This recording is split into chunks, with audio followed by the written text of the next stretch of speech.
Hey, all right, at least something's working. Oh, man. Brandy. So the only thing I haven't tried yet that worked somehow last time was to unscrew the ignition and screw the ignition back in. Mike Sampson, what's up? No, I haven't. It has not started yet. But I have redone, screwed, cleaned all the connections for the battery, all that good stuff. So,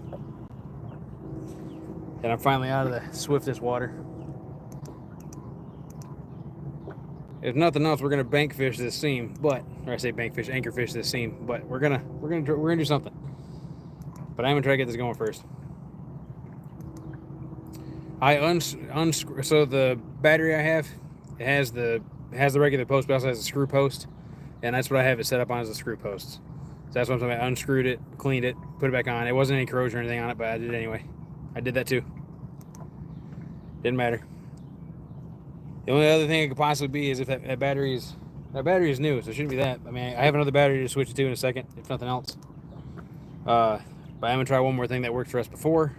Somehow, I still don't know how it worked, but it did. And we're gonna try it again. So bear with me.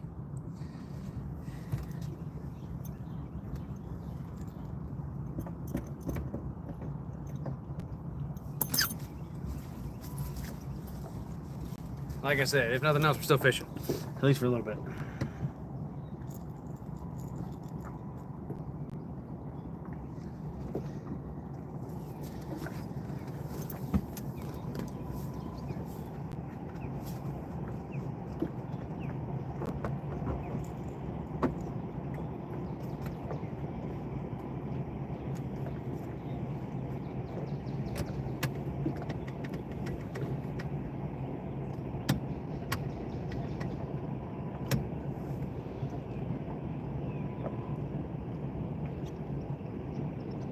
What's up, Ashley?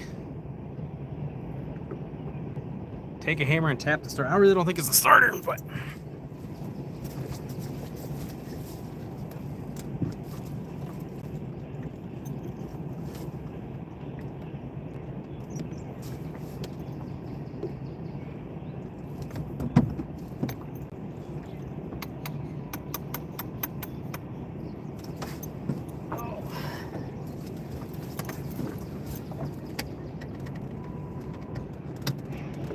nah, it's showing the battery's less than 12 volts. I got a feeling it's the battery.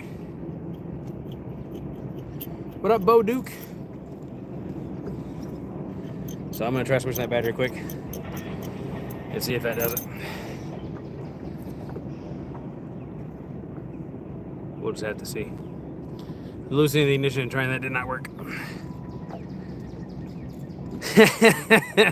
I'd probably call a lawyer. That's all I can say to that. Appreciate the laugh.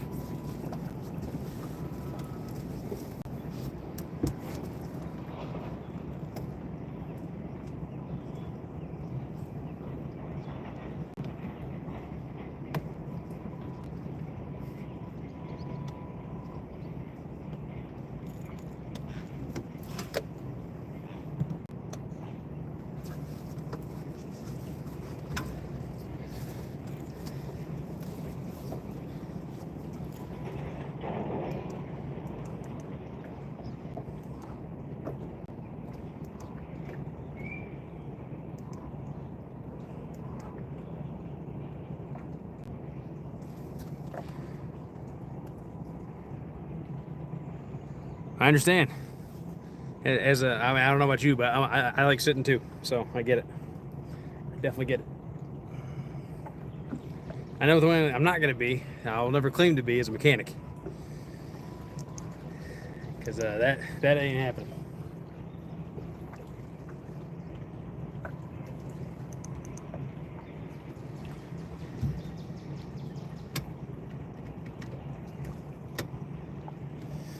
All right, well, let me shut off my fish finder. Oh man, look at all that crappie or white bass something down there. How's the battery on this thing? Most of the way charged. Honestly, I think that's what it is, but I tried switching out the switch last weekend when it didn't work right. not last weekend, week before, and completely blew like 4 fuses. It was awful. So I might mess with that in a second, maybe, and just see if they're all loose, any of them are loose or anything. But I'm gonna just take a positive cable before I do that. So again, bear with me. I'll be right back.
Appreciate it. We'll call the stream Yak's Troubles. We are still gonna fish some. I do not care. I have a trolling motor. Until that battery is dead, I'm good. I do have a good while on it before I have to worry about that. If that gets even close to happening, obviously I use the accessory battery and get on the trolling motor. So I have extra batteries. I'm good. It's just a matter of getting this started. Just chi-hoo it. You ain't wrong. That's exactly what I'm doing. Let me guess, Josie said that?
Time to put the positive battery cable back on. Try it again.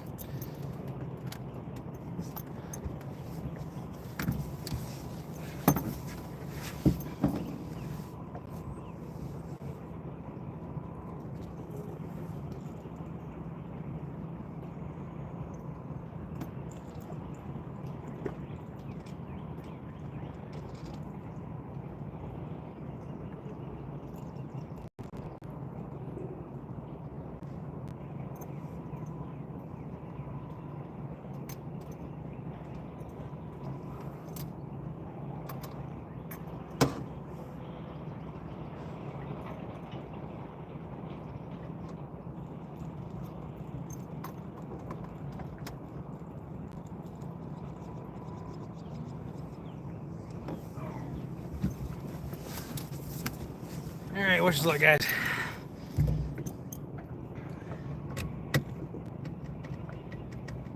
Nope, that wasn't it.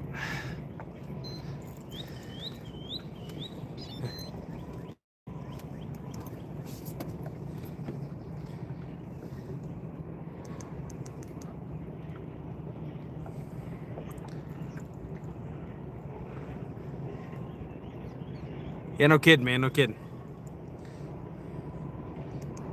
Well, I've loosened and tightened all the connections on the ignition switch. I checked the fuse back there. I've tightened and loosened all the battery cables. Twisted them, made them sit in new spots, all that good stuff.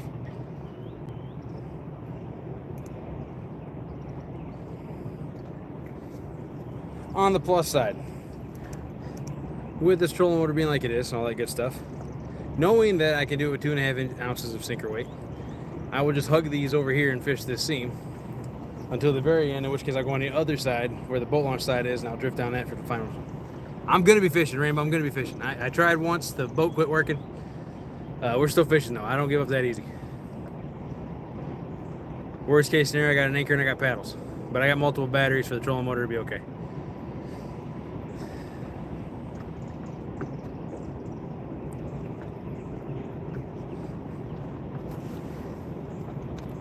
Yes, yes, I was.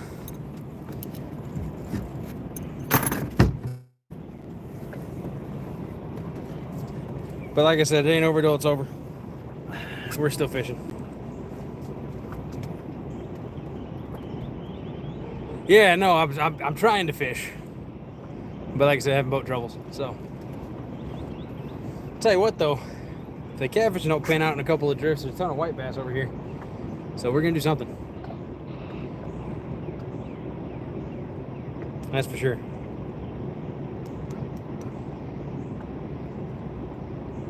I am gonna get away from this 5-foot water though. Well, I'm gonna get some okay as long as it's getting shallower. But I'm bypassing. Give me a second. Fogging up. So the boat is not cranking. And then they've had this problem before. Thought it was the ignition switch, tried to switch it with a new one, ended up blowing 4 fuses. Switched it back to the old ignition switch, replaced the fuse, and then it worked. So then I thought it was just the fuses. But it's doing the exact same thing again now. Batteries, full power, all that good stuff. At least it should be. The only thing I have not done yet, and I might in a second, is take my accessory battery, which powers my fish finder and all my other stuff, including the phone charger, all that good stuff, and put it back there because it's a deep cycle cranking battery also. Problem with that is it doesn't fit in that slot back there, so it literally would be a last ditch effort thing. It's not even trying to go to the starter. Like it's acting like it's a dead battery. But when I click it over on the volts, it's right around the 12 mark in the yellow. I'm assuming the yellow is okay. Maybe I'm wrong. Maybe yellow is dead. In which case I need to get a new battery and take this one back to Bass Pro because they owe me a battery because I've only had it for, what, 6 months? But I'm under the impression if it's on yellow or green, it should start. But it's not even clicking. Obviously, it turned on just fine to come up river. But when I did the first drift, nice, Travis. I went through the first drift. That's what I thought. Okay, I thought yellow would be okay too. So, like I said, it really is the last ditch option. The other thing was that Shana recommended, which I'm doing now, is to let it sit out of the ignition and just give it time and see if it happens to work good. But I don't know if that's gonna do anything or not. So we're going up river at 2 miles an hour with the trolling motor right now. I'm gonna kick back over and drift again by these pylons.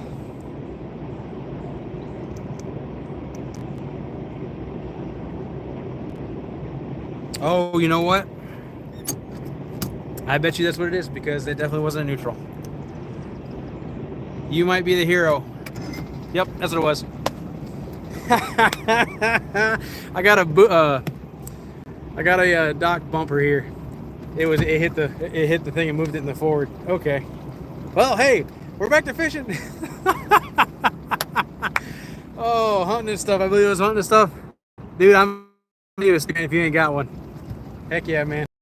All right, bear with me. We're gonna get up here and actually get back to fishing. Oh, that's annoying.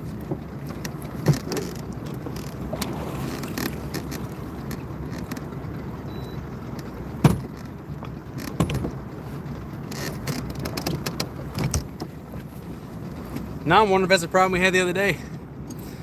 Shana, don't. This is my first boat. What do you want from me? What do you want from me? Seriously. Bear with me a minute, guys. It's gonna be a little noisy.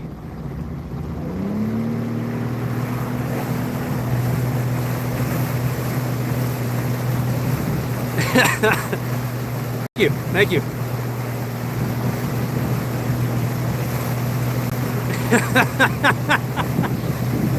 Yeah, hunting and stuff. Email me at yakshoreoutdoors@yahoo.com. Your address, please, and I will happily send you a sticker for fixing this. Thank you. And for now on, that bumper is sitting outside, or I'm gonna relocate it entirely. I'll probably relocate it entirely because that is mildly annoying. By now, my skipjack head's probably halfway bled out too.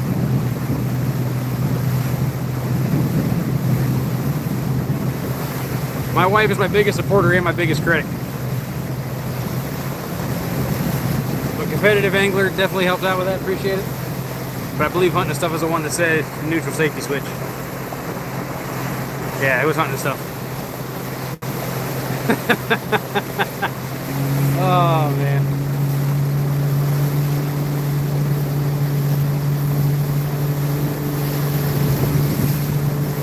They have slowed the current down since I got here,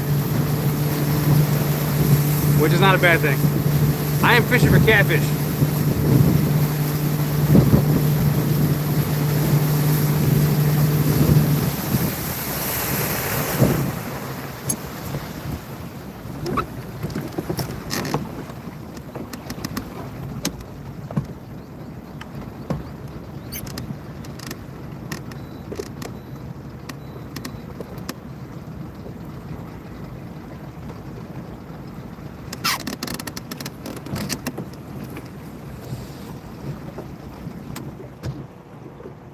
All right, back to fishing.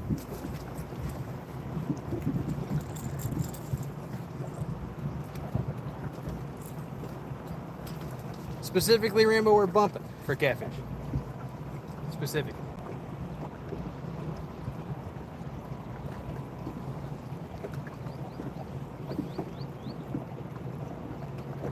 I have a fancy bumping rod. I do not have a bumping reel that's designed for bumping. I have a cheapo high gear ratio bass reel.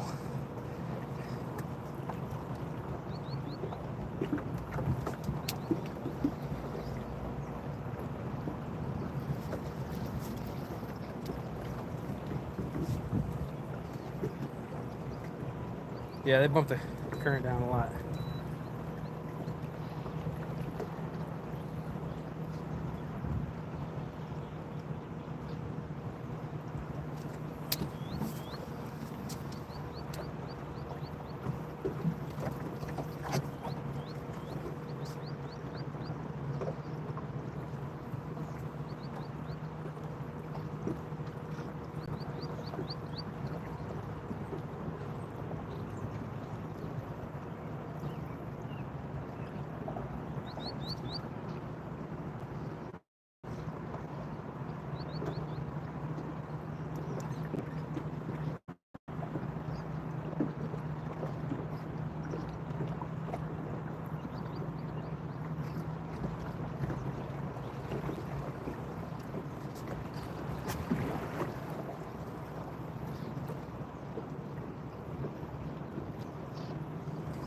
Well, I'm good. I don't necessarily need one. I was gonna get a PC Fun Helios because I'm used to using with Bob. That's his setup. He's the one that got me hooked on those. But this is just what I have currently. Cheaping out, you know. Had an extra one sitting in the. Hang on. I'm currently in an eddy, so it feels funny. This is the one I use for Alabama rig fishing.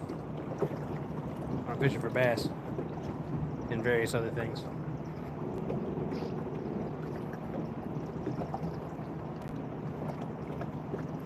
But the capacity on it's not super high, and that's the only concern with it. Other than that, it works just fine.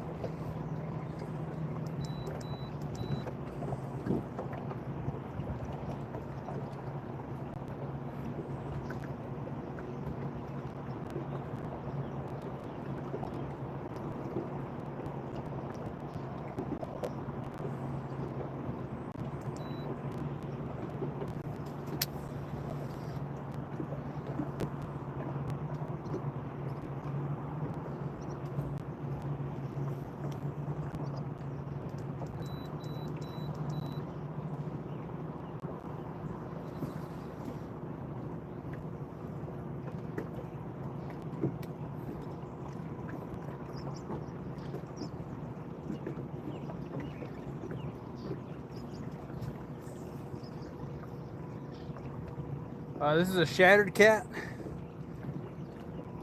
To my knowledge, they only make 3 kinds of rods. They make a... Oh, I missed it. That was a hit. I missed that one. Darn it. Maybe it'll come back. Or it could have been a gar. Hopefully it wasn't a gar. But yeah, it's a shattered cat.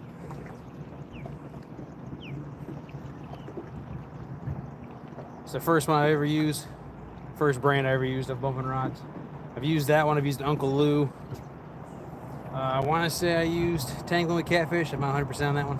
Those are the only 3 I've used, but the shattered cat definitely was my favorite. I was able to get a hold of one at CatCon a couple years ago.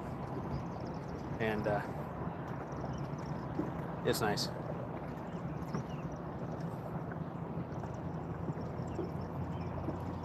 If you have a river that has seams in it at all, you can bump. You may not use as heavy of a tackle, but you can use lighter tackle bump for channel cats or drum or anything else too. It doesn't have to be just for catfish.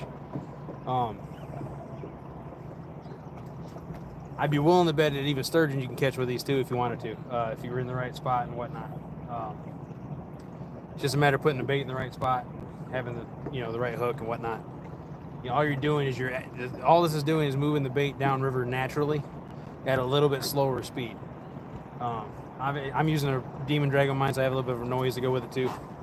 Obviously I got a hit, so I'm not worried about changing up. I could take it and do just the float rig, which I might switch to later if we quit getting bites. But yeah.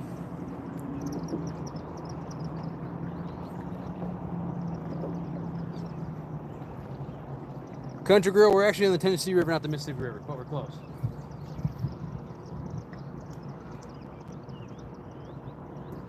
However, I gotta adjust a little bit because I am getting very uncomfortably close to this pylon. But I am hitting all these eddies in through here. And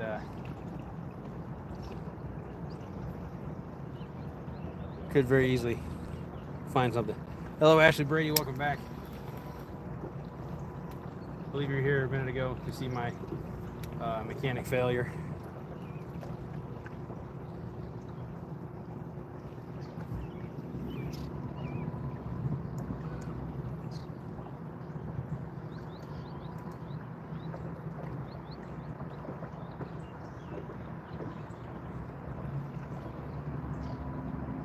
I am currently moving at 1.7 miles an hour, which is a little faster than I would like. However, it is the max my trolling motor can handle with this amount of current. So it'll have to do.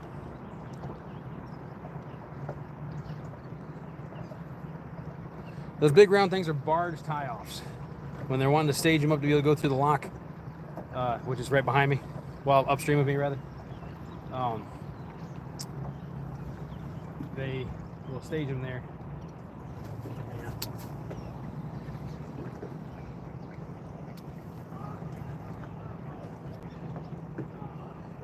Weather here is rainy. This is the only break we've had that we're gonna have in the rain for the rest of the week. And it's still misting. Like, I'm still getting wet.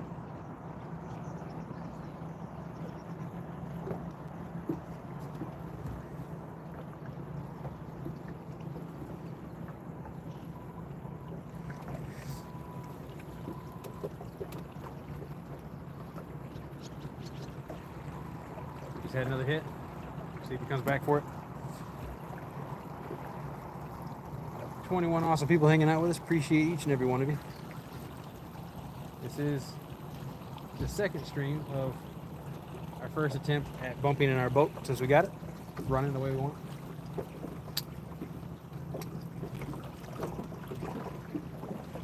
Trying to get our first bumping fish in our own boat with our own rod. We are fishing the Tennessee River. Specifically, because I know people are going to recognize this pretty easy. We are below Chickamauga Dam on Nickajack Lake, but it is the Tennessee River.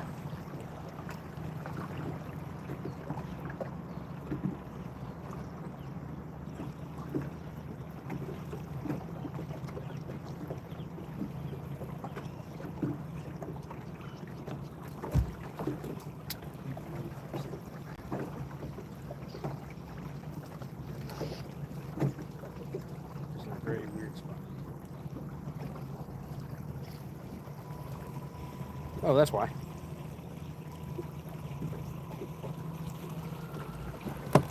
Let's get back on the river. I got sucked in behind this pylon, which is a great looking spot, don't get me wrong, but it's not where I want to be.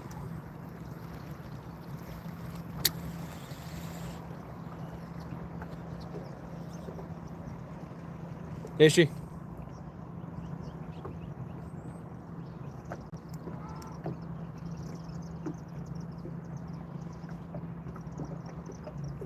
I did, straight up. I got sucked in behind that eddy. That was nuts. Turned around, all of a sudden the barge style was right behind me. That's why you always got to pay attention to what you're doing.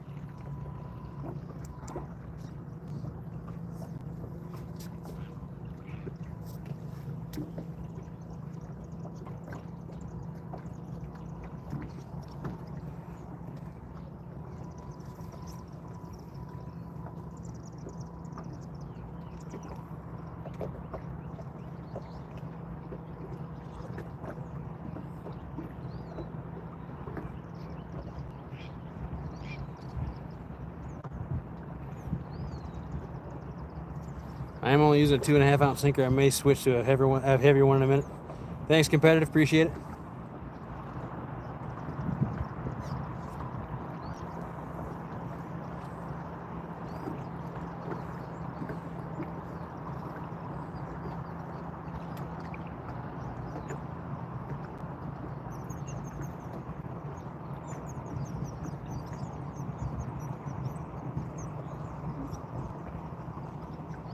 But yeah, all you're doing with this, by the way, guys, I didn't show you the rig. I should have. It's a 3-way swivel rig. I'm using crane swivel specifically. 65-pound braid to the swivel. I'm using 50-pound leader. You really should probably use bigger because you can catch potentially very large fish doing this.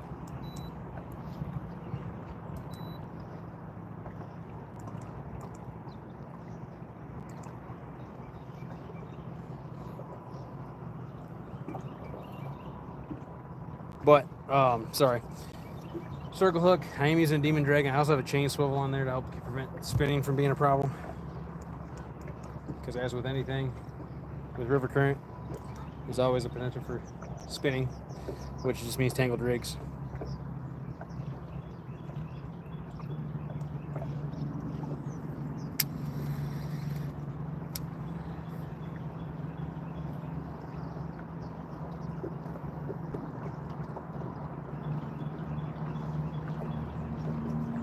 Next drift I'm going to do right in the middle of the channel here. A little bit further away from this and I'll get stuck into these eddies as bad. But I'm going to go by this pylon where I was before when I had to fix my rod because I messed that up. It's just been an interesting event, guys. I mean, or an interesting day. Nothing but fun.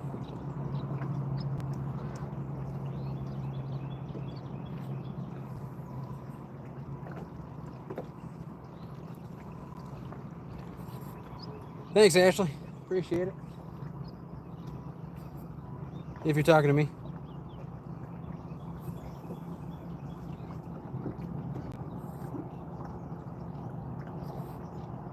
Like I said, we're going to hit this seam right here behind this pylon. And then we'll go back up and go to the middle. And like I said, I'll probably bump it to a little bit heavier, so I can go to a 3. I was using a 4 first. It was too heavy. I switched to 2.5.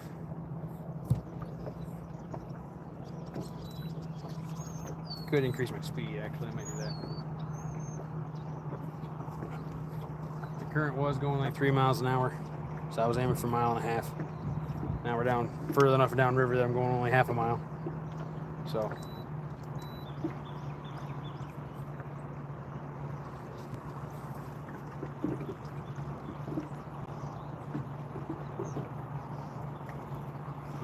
man, the way I see it, I've had 2 hits. I fixed a boat problem thanks to the help from the chat. It's been a successful stream. Successful trip. Now I just need to actually put one in the boat.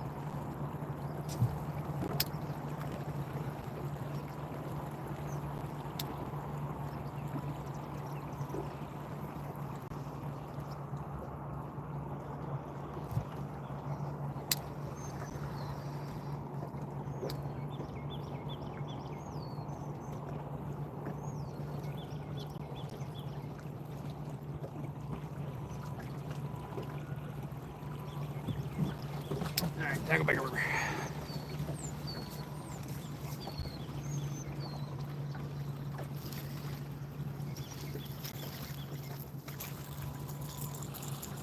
Definitely need to go and switch to a heavier sinker too.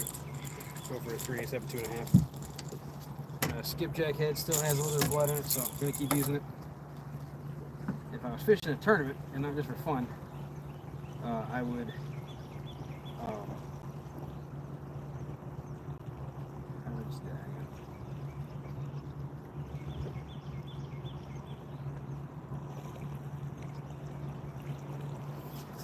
I would switch out a bait every run, but not necessary in this particular situation.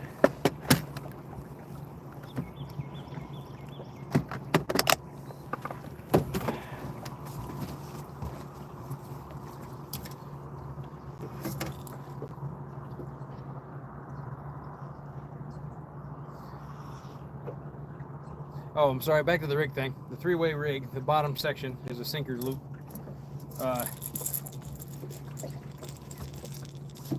Three-way swivel.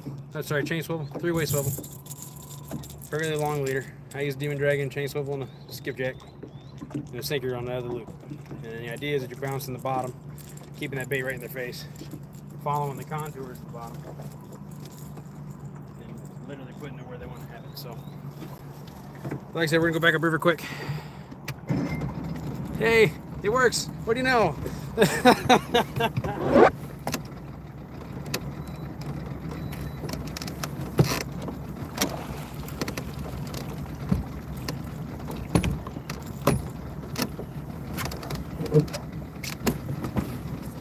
Alrighty.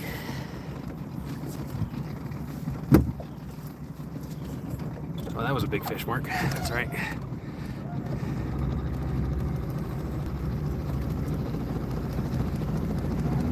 Alright, bear with me, guys. It's gonna be a little noisy.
Alrighty, back up river.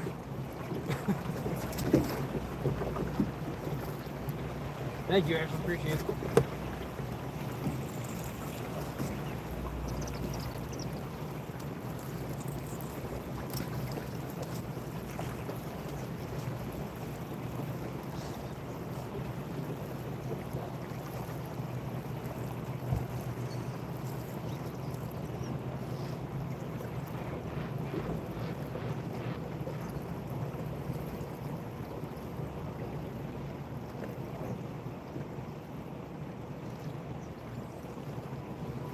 Seems to me I found another egg.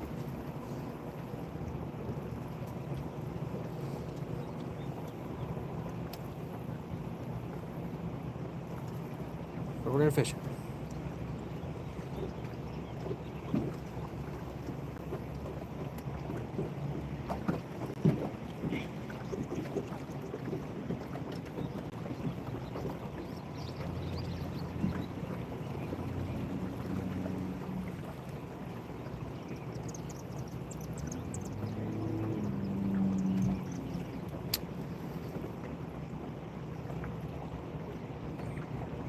All you're doing is trying to maintain bottom contact with that sinker. You'll know when a fish hits it because it's about to rip out of your hands. And there's no confusion whatsoever.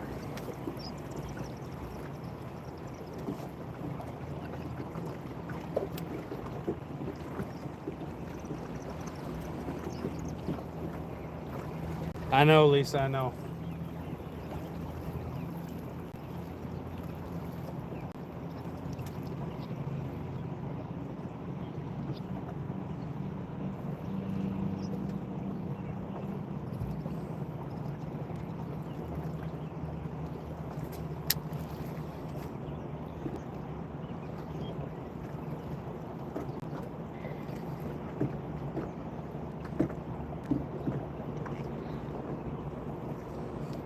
Hardest part about this is learning how to feel the eddies and the seams, because you get stuck in an eddy and all of a sudden backwards, so all of a sudden it feels like you're getting snagged, but you're not. Because what happens when you lose contact with that sinker, usually it's because you got snagged. Then you have to crank it real fast before it gets stuck in your trolling motor.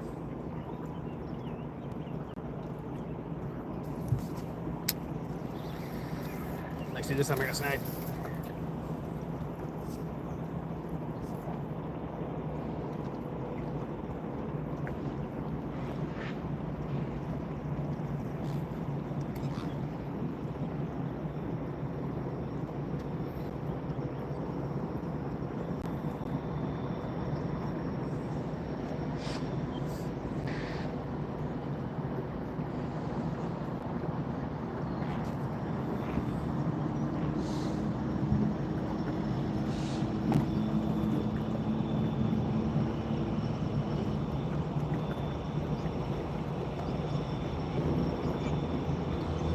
Hopefully we get a fish on the boat soon.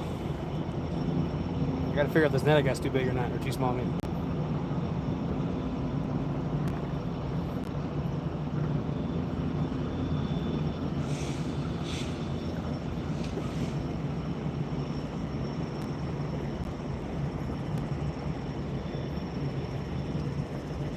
If we don't get a solid hook set on the hook takedown on this next drift, we'll put a new piece of bait on.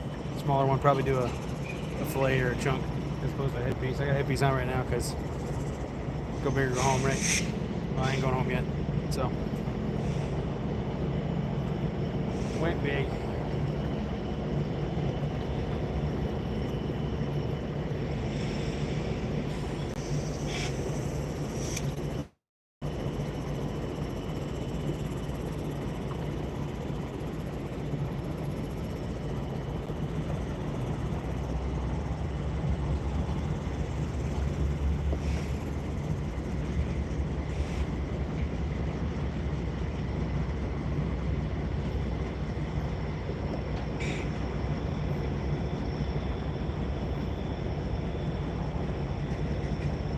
It's possible just a slow bite. I mean, there's a giant cold front coming through right now. That's where all this rain's coming from. Fishing and hunting outdoors. Welcome in.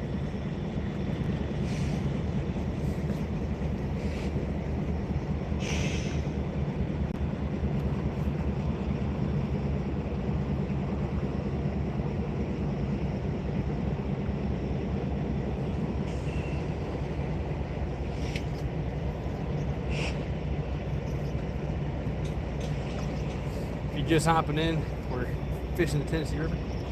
We're currently using a technique called bumping. Some people call it slipping also. You're using the boat, trolling motor on the boat to slow down the drift to about half the speed of the current. And you're using a three-way rig with a very, very sensitive rod and heavy braid to constantly bounce the bait along the bottom. I will probably put my lights on in a minute. It's starting to get a little foggy over here.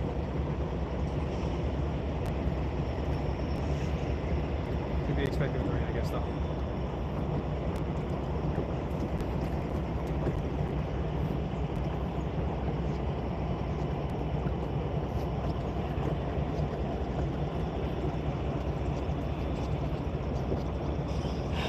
But the idea is about bottom bouncing, you're following the contours with your bait, putting in front of more fish.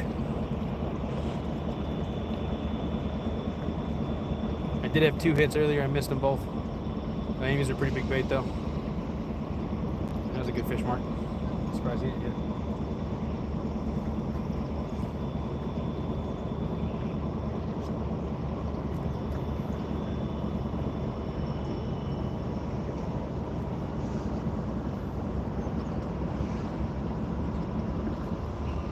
Glad to hear it.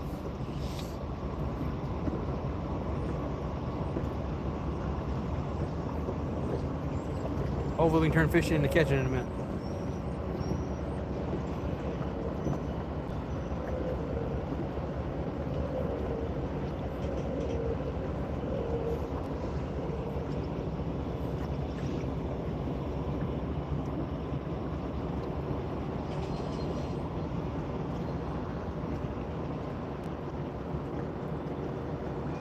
Here's a striper or a gar, Mark.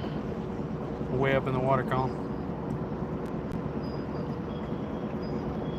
Which I'm not opposed to catching them either, and in theory you could.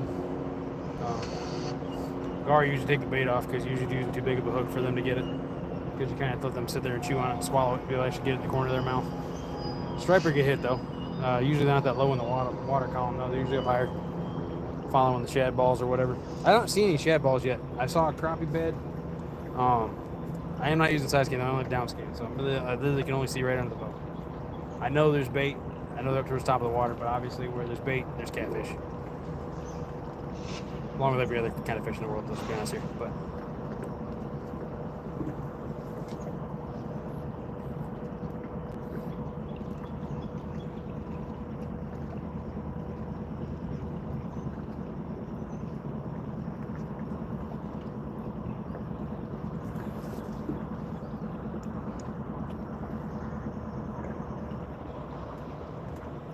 these bar styles really like me, apparently.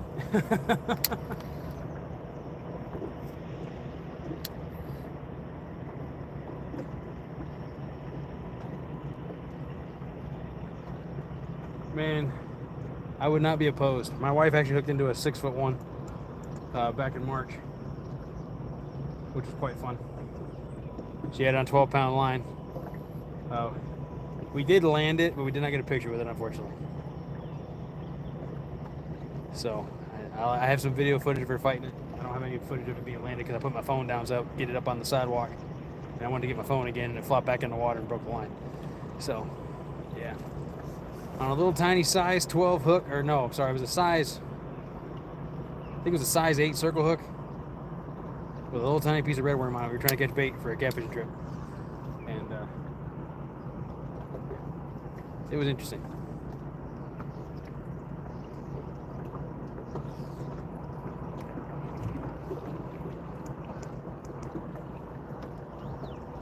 Trying to get a little bit away from this barge python. I don't mind fishing the seam, but I don't want to be stuck behind it again. For those just joining in, we're catfishing the Tennessee River. Using skipjack for bait, we're bumping, or slipping, as some people call it, over on the Mississippi River. We've had one decent take, and one that I'm pretty sure was just a smaller fish pulling the gut pocket out. So we're gonna go with a smaller bait on the next drift. Fresh piece of bait too. We got a couple hours though, so we'll try to get some fish in the boat. One of the best things about bumping, generally speaking, the fish are bigger on average. Not yet, man, not yet. I had one good takedown, had the boat break and got it fixed. Didn't really break, it was just a user error thing, but you know, figured it out thanks to the help of people in the chat. So we're still fishing.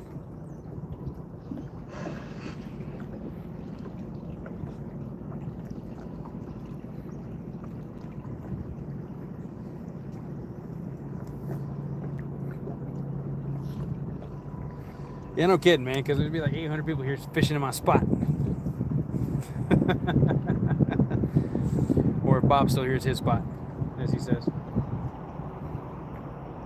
Now, Bobcat from Bobcat Outdoors is the one who taught me how to do this technique, and also is the one that helped me a lot learn how to operate a boat in a heavy river current like this.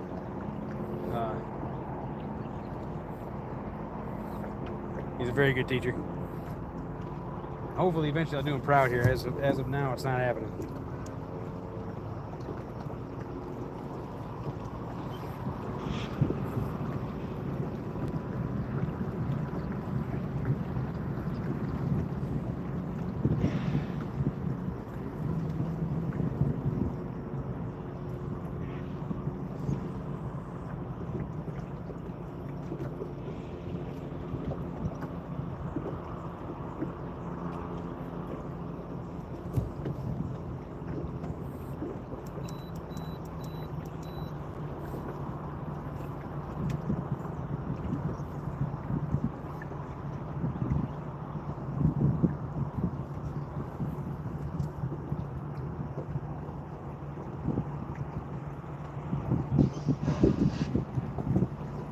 Yeah, before we do the next run, I prefer to put my lights on because of the fog, just to be safe.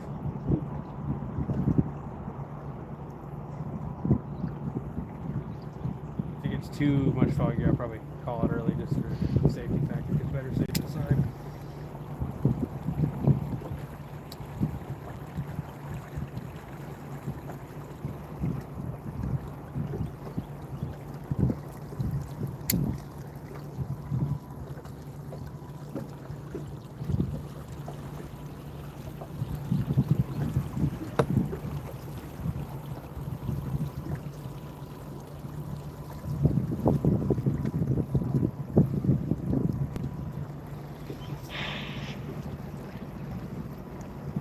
Suck back into the eddy again anyway. Go figure.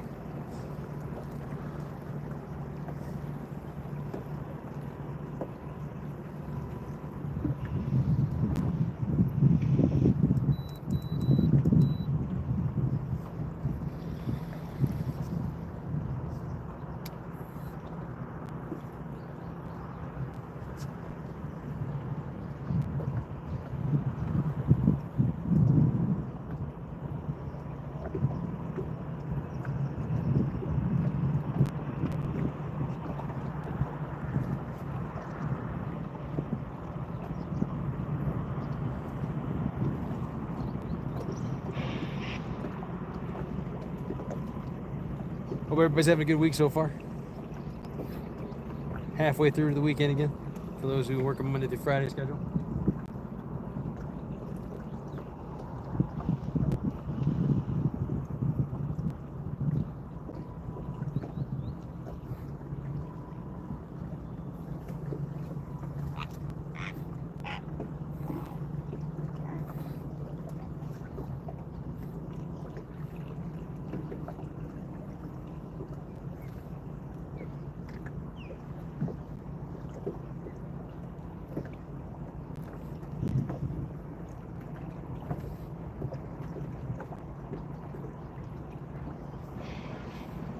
My live still good? You guys still there? Can y'all hear me? Chat stopped moving.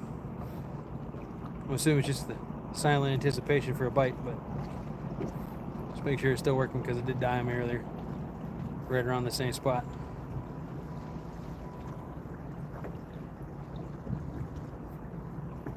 Anybody in the chat? Say hi, something? There we go, cool. Unfortunately, thank you. Appreciate it.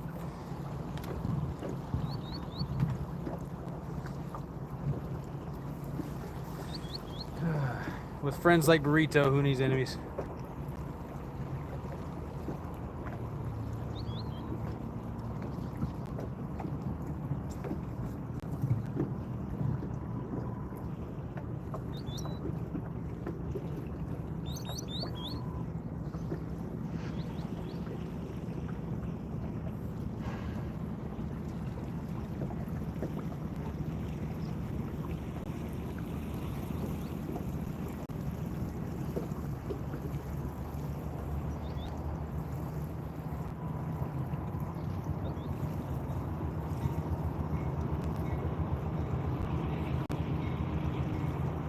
Yep, alright. Stuck in the seam. Put on my lights.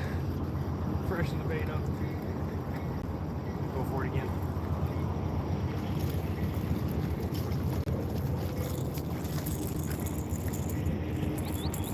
Yeah, the skipjack head ain't even bleeding anymore.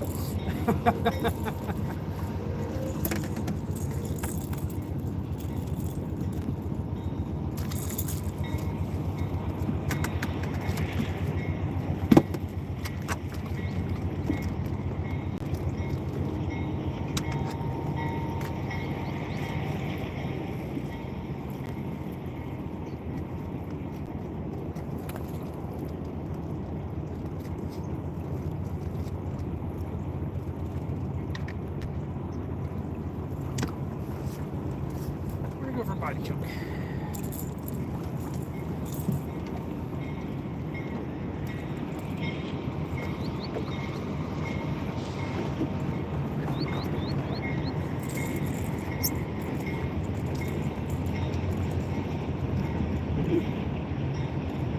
For those who are curious or have never heard of it, I'm using a skipjack right now. It is also known as the Tennessee River tarpon. It's a freshwater herring. It's oily, bloody, and smelly. It's perfect for catfish bait. All right. We are going back upriver again, so bear with me. And we'll continue to get this party started. Well, continue the party, not so much get it started.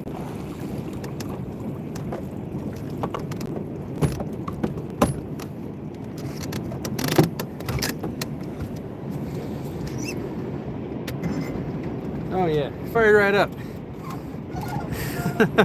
Oh wait, hang on. Lights.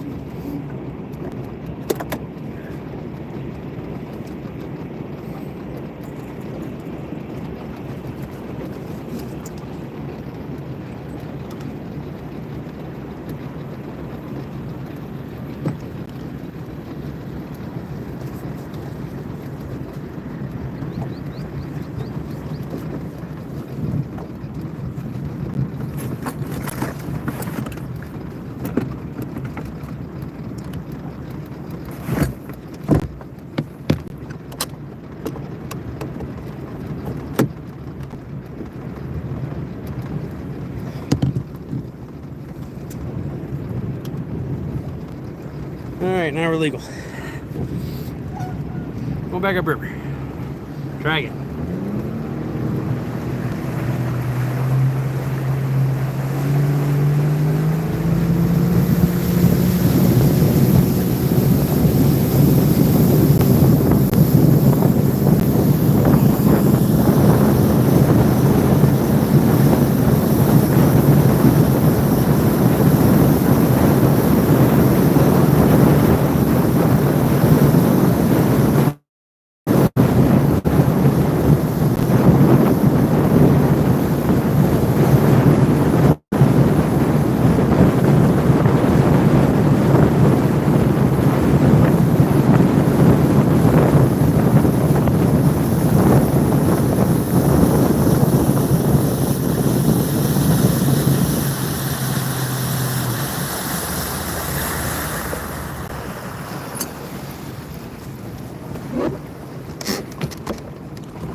Alright, now we're on the bottom.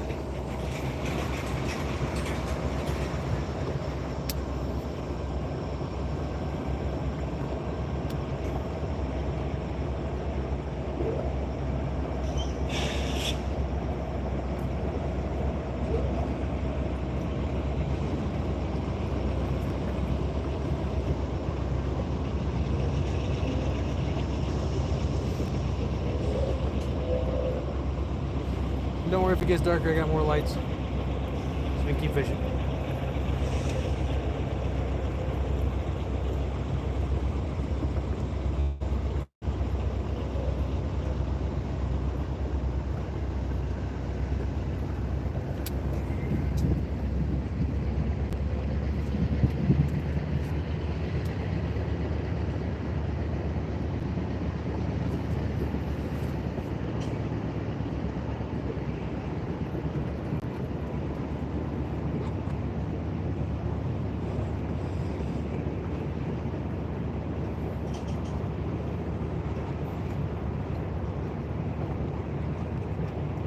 Well, at least they set you at bedtime.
No, I have not, Bob. I had one good hit that I missed.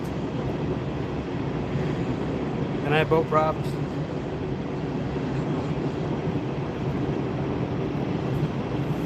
I think they killed the current, so I'm going to go smaller sinker.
Bear with me.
If you guys got questions, Bobcat's in the chat. He's the king of this whole bumping thing, at least over here in this section of the river. So he's definitely the one to ask you that questions.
Come on, kitty, kitty, kitty.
Zippity doo dah, zippity yay.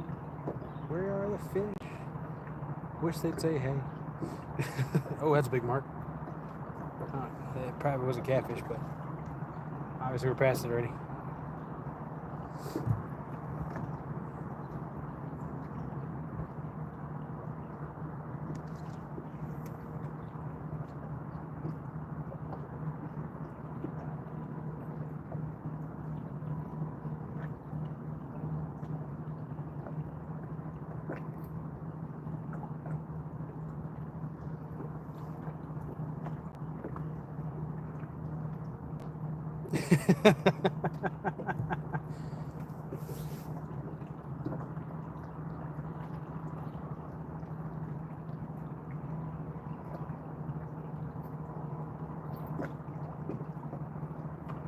I may switch to a float rig instead of a Demon Dragon rig in a minute.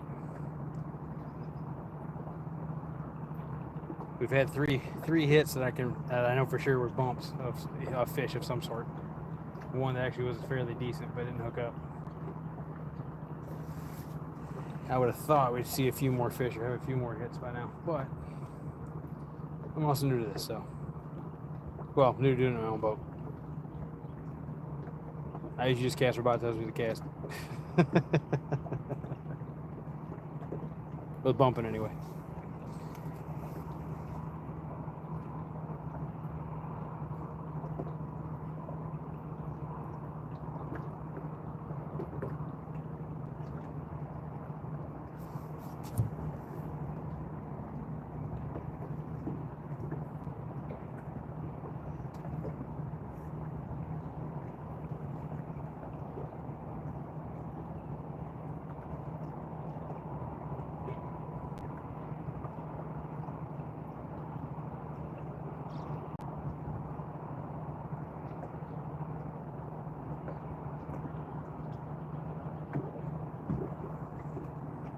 Water temperature right now is 69.9, according to my fish finder.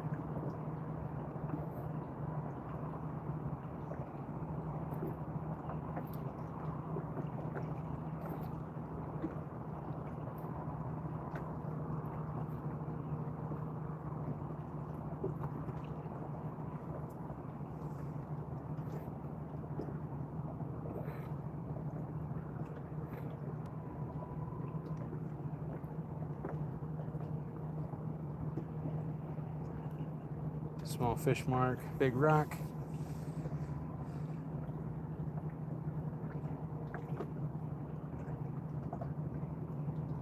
I believe it.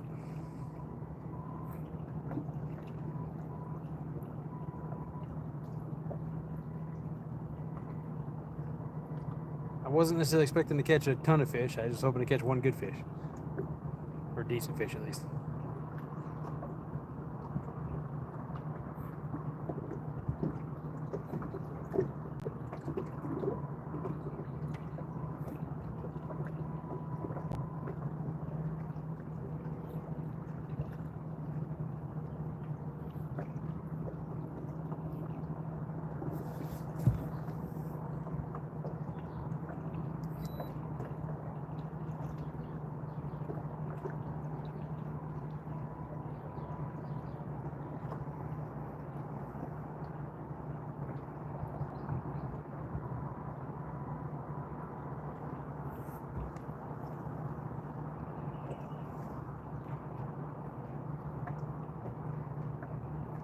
I hope so.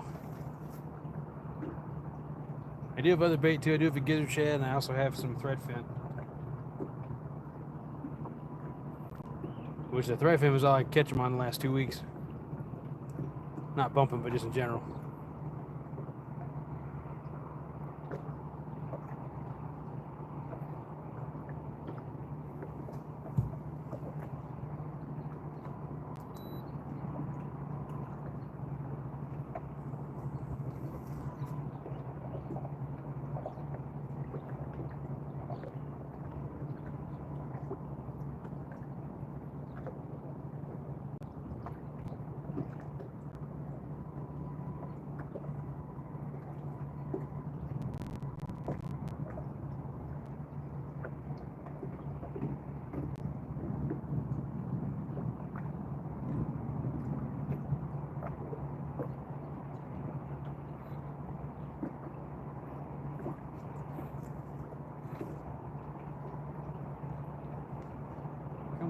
Kitty, kitty, kitty.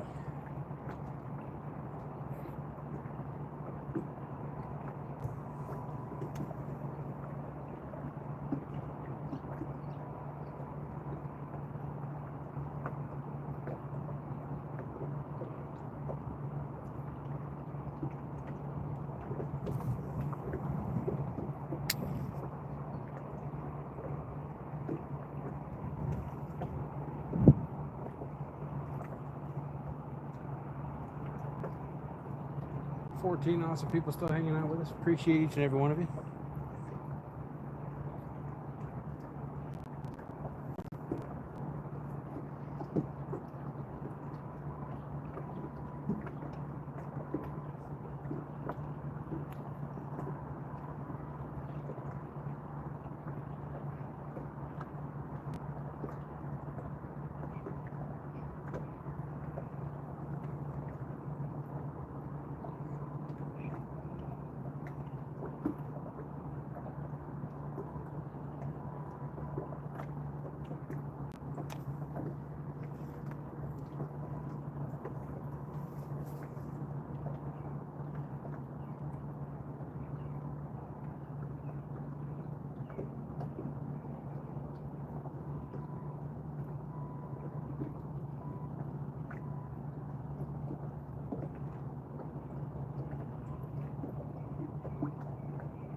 There's fish.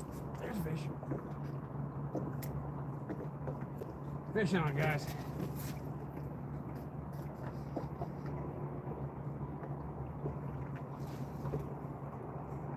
Yeah, buddy. Swimming up river.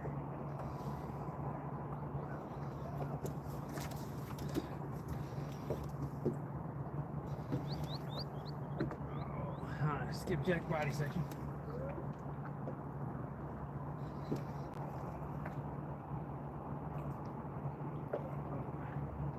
Come on.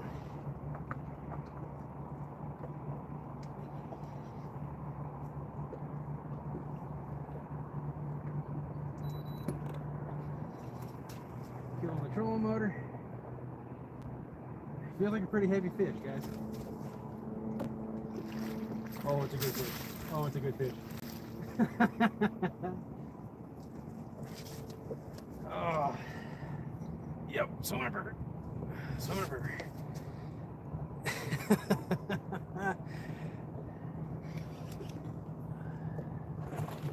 Oh, yeah. He's doing 20. Oh. He's not done yet. Not done yet. Woo.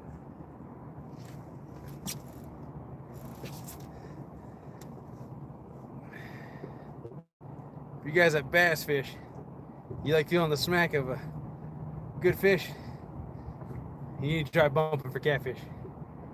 About ripped right out of your hand. Oh. Come on.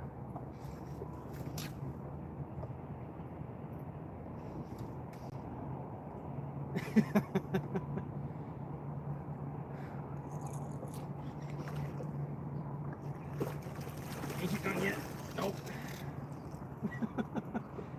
This reel does not have as much drag as an Alios, Bob, just so you know. Oh, there's some more good marks. I'm passing all other kinds of fish right now. I was in the wrong spot. I'm way further down the river than I was. Probably went out of the heavier current. Whew. Woo!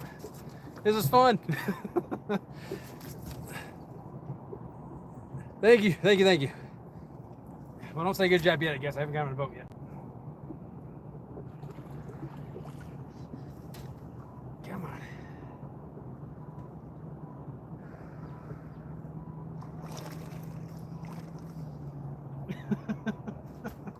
The Walmart reel works. Oh.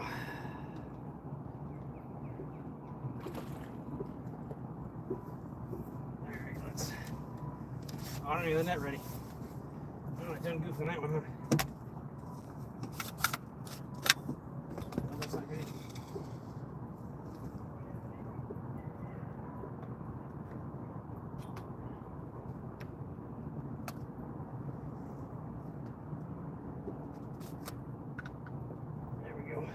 it's ready. Get it back up here. Oh. Come on, man. It's a good fish, guys.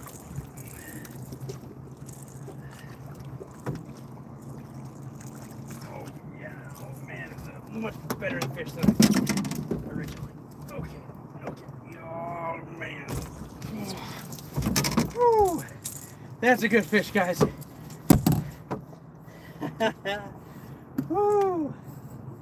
Man alive. Oh, hang on. Oh, I need a break. Put this on night mode so I can not be blinded. That's better. Whew, okay. Nope, wrong one. Here we go.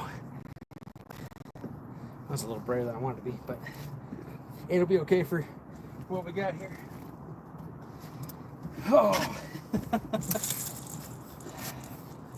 Oh, hey, easy. I'm on it. Come on. Did you break my line? No, you didn't. Okay.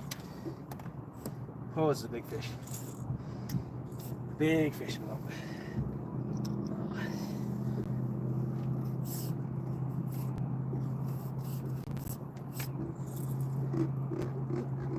Yep, talk to me.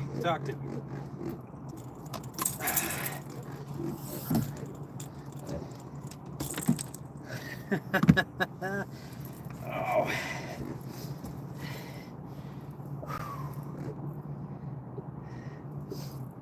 Hang on a second. This is a fat fish, guys. Fat fish. Let me get my glove. Oh, because I don't trust the fish grips. That's how good of a fish it is.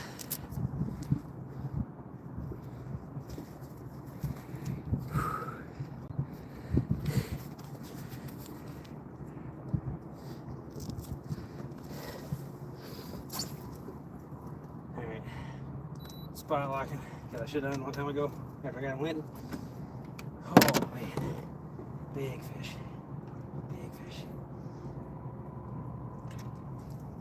Oh man. Oh, he's taking. Oh, come on. Work with me here. Oh.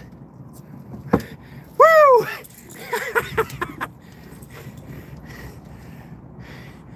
Woo! I think it's gonna be a boat record. I'm pretty sure. I could be wrong. This might be a bumping record for me too. Woo-hoo-hoo-hoo. Big fish. Oh man. Let me get the weight sling out, get the net out of the way. I'm taking way too long, I haven't been out of the water too long. I'm sorry. Mr. Fish. I will try to do better next time.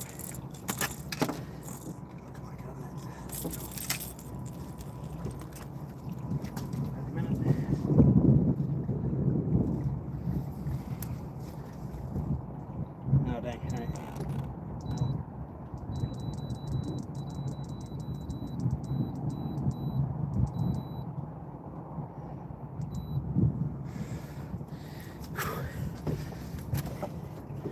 Sling. Scale. It is.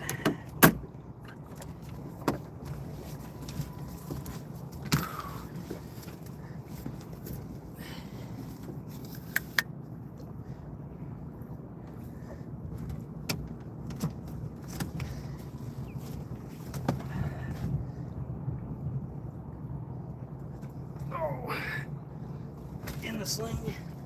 Hold your fin down, but I don't want to break it. Or don't, whatever. I try to be nice to you.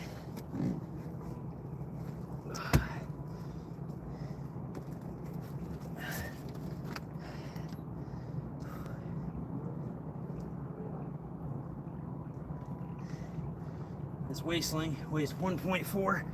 Oh man. Okay, so definitely a boat PB, not a bumping PB. 41.96 minus 1.4 would be 40 and a half, guys. Whew. Oh, one more time. Whew. All right, we're gonna let this guy go.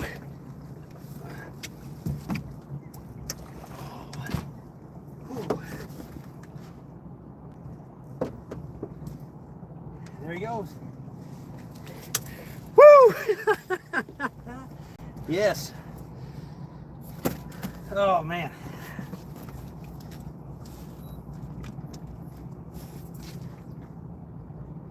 Whew.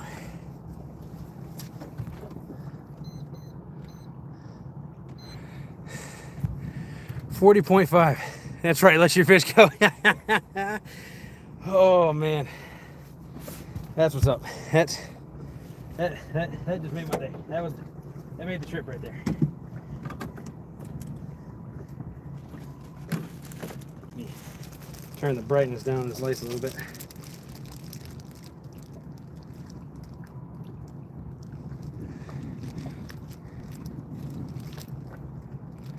That should be good.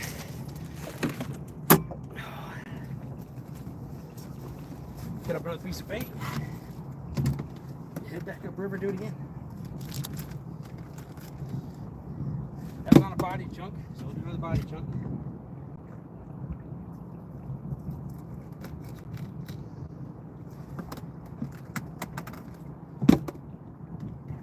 Oh, gotta untangle this because it's tangled.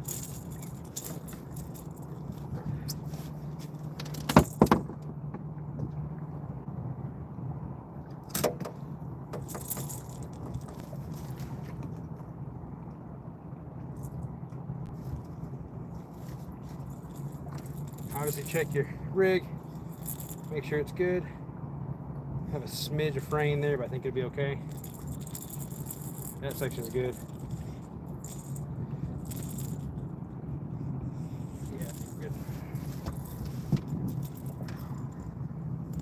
And it's a pretty good sized bait. I mean, you know, it's palm of my hand. That's how big the last bait was too. Like I said, go big or go home. Anytime I go home, so.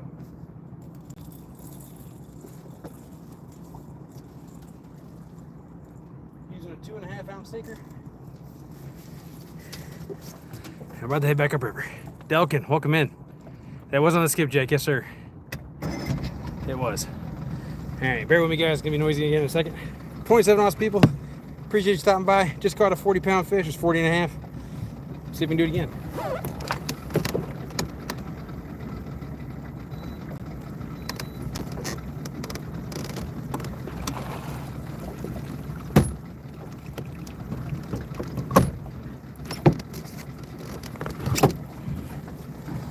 All right, here we go. Be a little noisy, so fair warning. We're not going all the way upriver because all the fish we saw and the one we caught were in slower current, so we're gonna go about halfway up and try to bump that same section again. If you're just hopping in, we're bumping for catfish. I'm assuming y'all can still hear me. If the wind's too bad, I apologize. We are going back up again. I'll be right back.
All right, just caught a 40.5-pound fish. We're back up in that spot, roughly. Well, above that spot. We're gonna try to drift that same area again. While I was fighting that fish, we saw 2 more good marks. And obviously we saw a few while we were going towards it as well. So, we're gonna see if we can keep this going.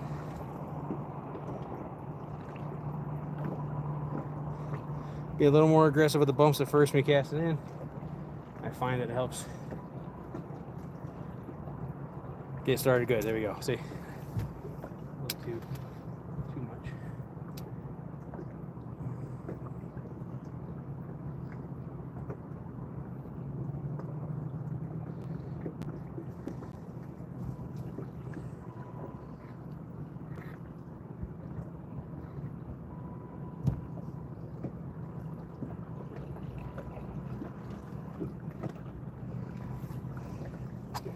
But yeah, 40.5-pound fish. Body section of skipjack. Or body chunk of skipjack, rather, I guess. Depending on how you want to call it. We are drifting quite a bit faster than I would prefer. I don't think I'd want to go a mile an hour all the time, but it's currently what we're doing. A little over a mile. But my trolling motor is currently maxed out. It is only a 12-volt trolling motor in there, running quite a bit of water at the dam. So.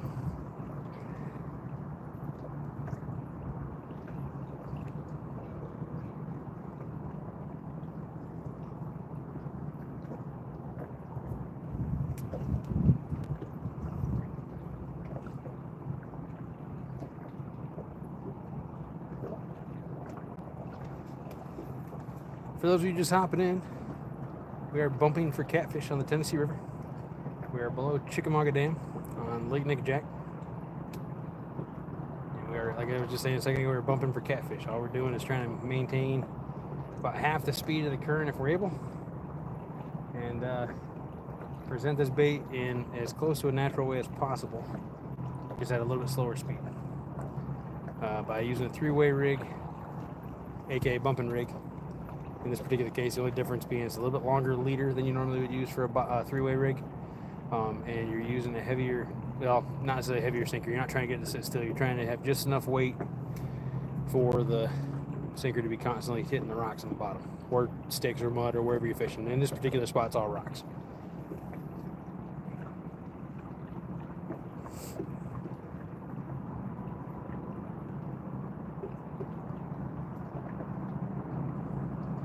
There's some white bass or something on the graph. So there's bait around. So that's a plus. Haven't seen any skipjack break. There's some more schooling fish of some sort. That might be shad. I may have this set to not sensitive enough, because I haven't really seen any schools of shad, but there's definitely some around. So I'll probably have to set aggressive at the moment, but we'll see.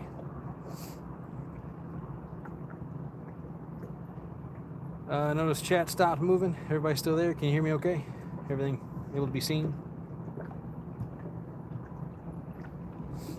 Shows 25 awesome people in here.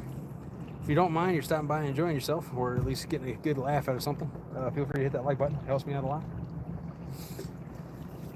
Obviously, it doesn't cost you anything, so that's a plus, right? But we're going to see if we can get another fish. So far, we have just one. It's 40.5 pounds, though. I'll take it for sure. If I was smart, I would have measured the length of it, though, because I bet, Shayna, if you were there, I bet that would have been a tarp, which is the Tennessee Angler Recognition Program.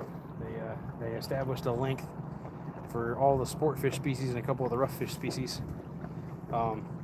If you take a picture of it and it exceeds the length they set, it counts as a trophy. They send you a certificate. Now, it does cost you $5 to get it, but you get so many of them, you start getting master angler certificates. And it goes from level 1 to level 5. Level 5 being 25 different trophy size species. Oh, sorry, 25 species with a trophy size fish. Just one over a big hump. There definitely was a fish behind it that didn't hit, though.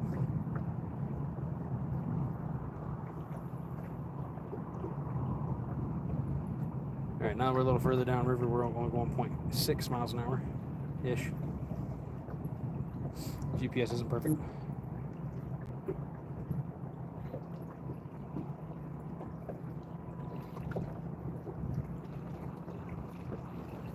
I am seeing more bait size stuff on the fish finder now.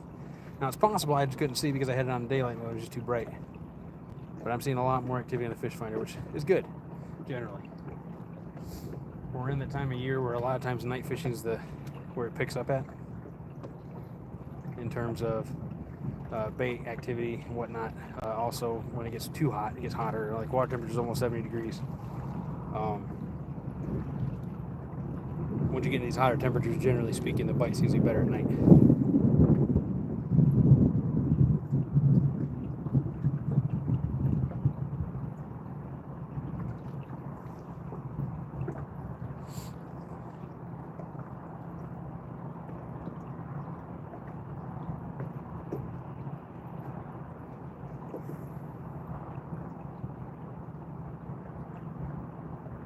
If you got any questions, feel free to put them in the chat. we haven't met, my name's Anthony. You're watching Yakshire Outdoors. Fishing's our passion. Big fish are our obsession. That's hard to say. Dude, I love those rod holders. Shayna picked the color. It's their white Freedom. It's the Freedom in the white. They have a Freedom in gray also. But yeah, no, those look fantastic, and it's great. And they're by Fish Bite rod holders for anybody interested. Based out of North Carolina. I have them set up with black lights and white lights and red lights as well on the actual rod holders themselves. So there's plenty of lights in the boat. Being able to see should not be an issue. One of the concerns when I was making this boat, since we do like the stream and stuff, is I want to make sure everybody can see everything. I did not like the giant convex light. That was my biggest complaint. It's too bright. Did not like how high it set up in the air, personally. So I wanted something that was not as obtrusive to the frame, which I'm obviously they're pretty. They're okay. They're not bad. They could be worse. But by them being that low, it's not blinding me. I can still see everything I'm doing. But it still obviously lights up enough that we can see everything, which is good.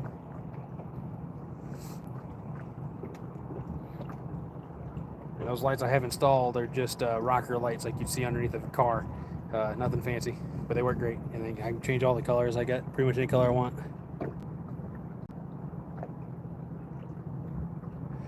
Oh, no. Don't get me wrong. I like bumping. But I have a wife and a kid. And you don't bump with a wife and a kid in the boat. Use yours to hold the net. I don't have any on the side yet. We only got 6. So I have just the ones on the back right now. I don't have any mounted on the side. So I don't have a net holder yet. But it'll come with time.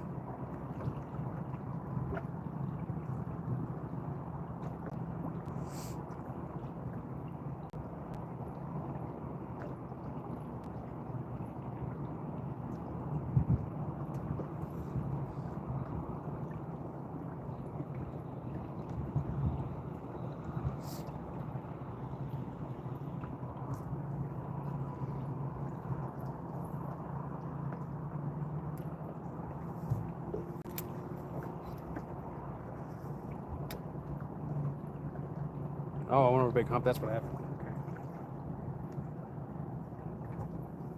Very big.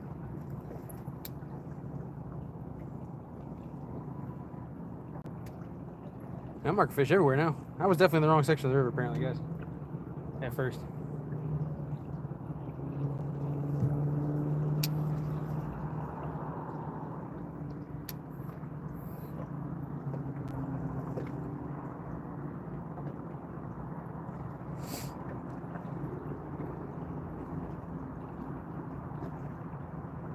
$28 awesome people hanging out with us. Appreciate each and every one of you.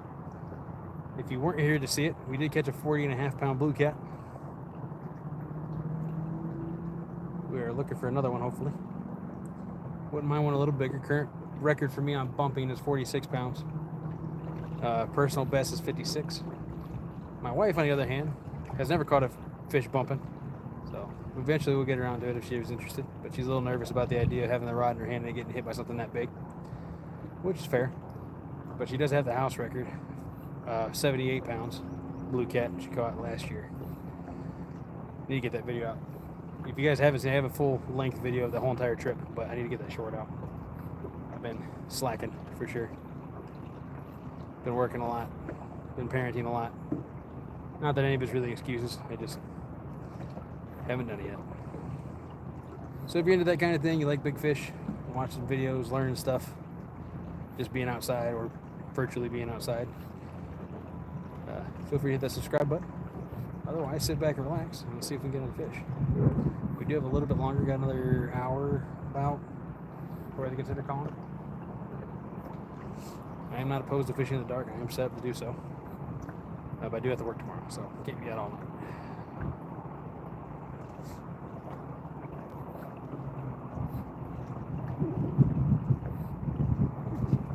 Speaking of, what time is it?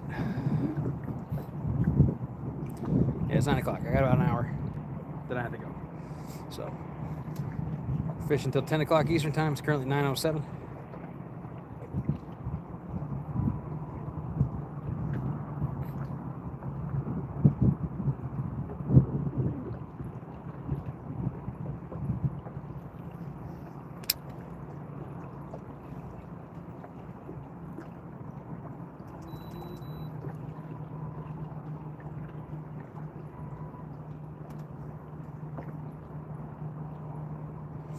And you would actually be surprised how much light that the bow navigation light puts off. I was fishing with somebody the other night, and I didn't need any of my night vision lights because it was so bright. It's pretty crazy.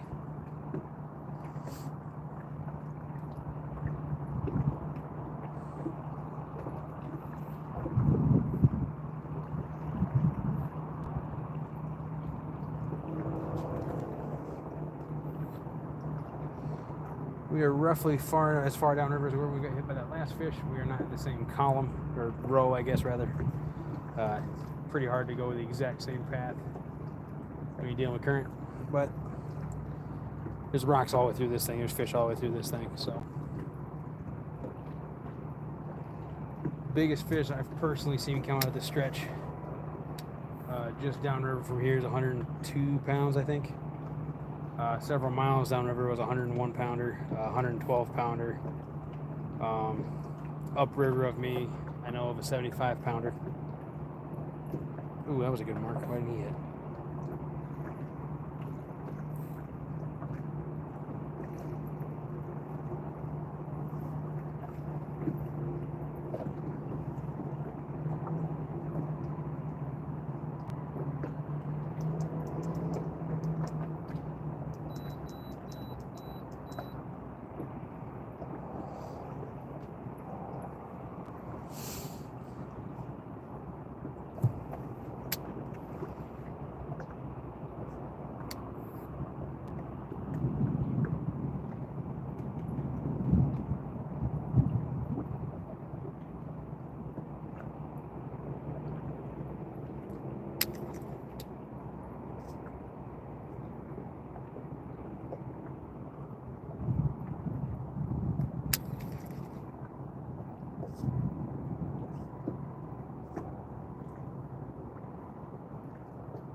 Me and the boys, hello, welcome in. So far we got one fish, 40.5 pounds. Let's see if we can't catch one more before we go home. Got about an hour left.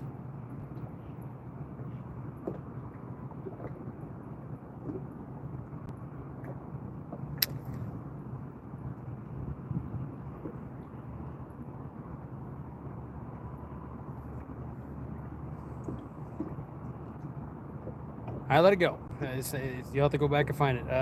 It was roughly 25-ish minutes ago.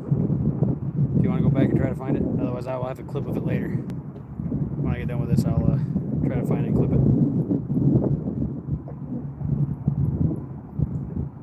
And it'll be on Facebook and a bunch of other stuff too. So there'll be pictures of it at some point. But I can't show it to you right now. I apologize.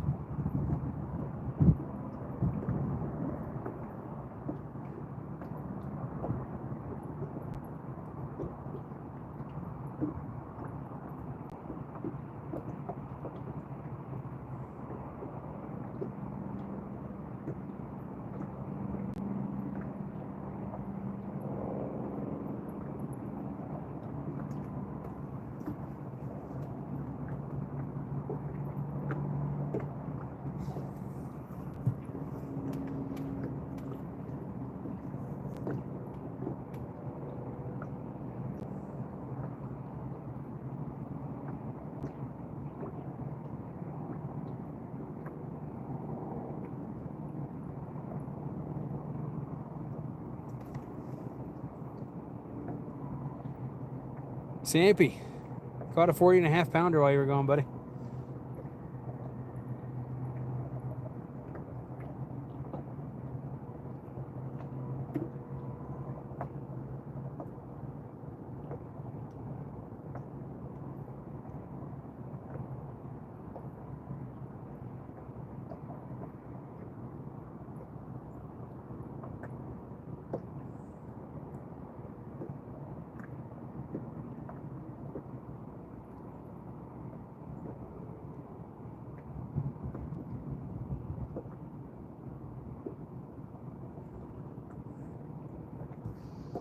Still going a little over half a mile an hour.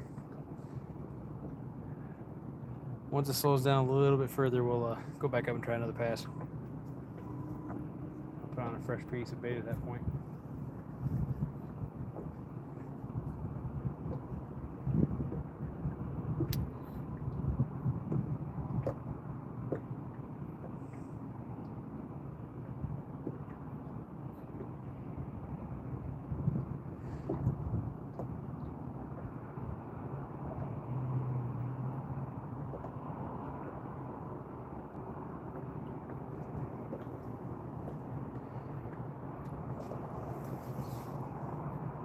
Shannon, if you're there, we're going to have to adjust one of these rod holders. The one that's right by the light. We'll have to turn it a little more. Otherwise the rod's going to hit it if it gets hit real hard. So I'll have to either turn it more sideways or more towards the back. Not a big deal.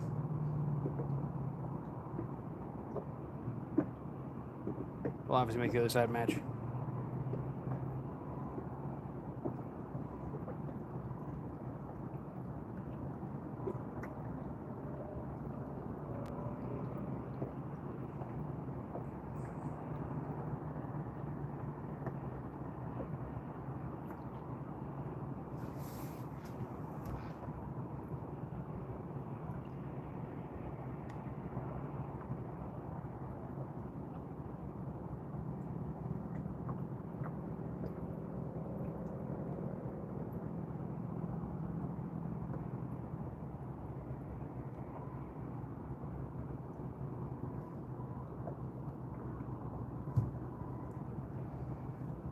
$29 awesome people hanging out with us. 22 thumbs up. Appreciate it very, very much.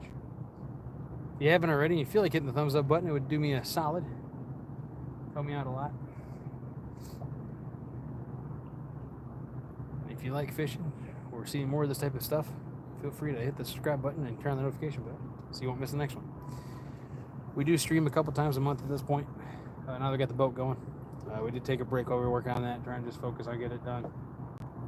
It was a complete tear down and rebuild, all except for the motor. The motor, we had the car had to be cleaned and maintained or serviced and everything, but it was working when we got it.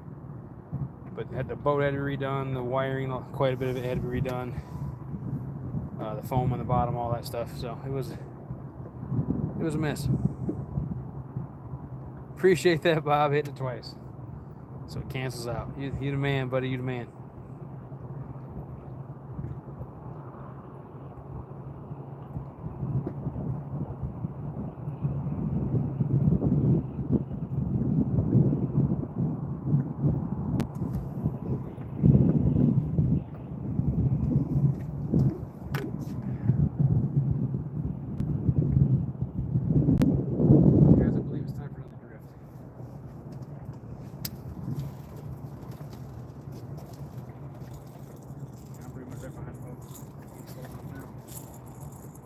Bait's no longer bleeding. Time for a new piece. We're gonna go with a gizzard shad chunk this next round.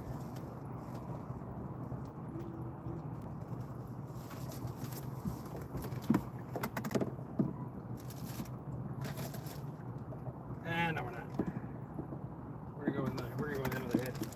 We're gonna go bigger going.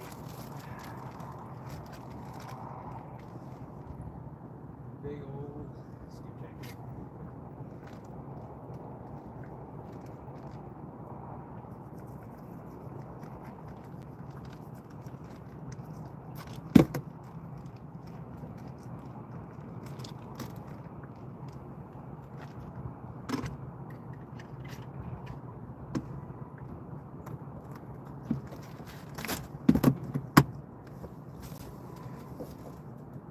Big bait. Hopefully bigger fish. Honestly, with it being cold, I probably should go smaller bait, but that last one came on a pretty good sized bait, so it ain't gonna hurt. Give it a shot.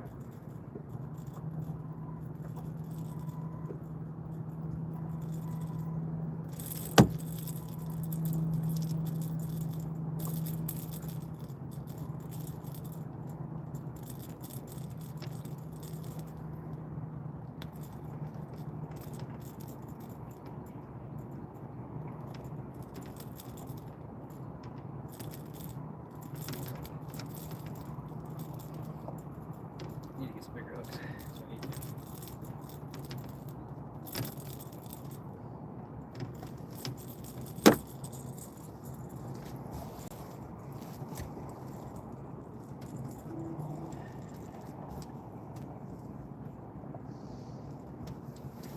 Alrighty, heading back upriver. Appreciate it, Whisker.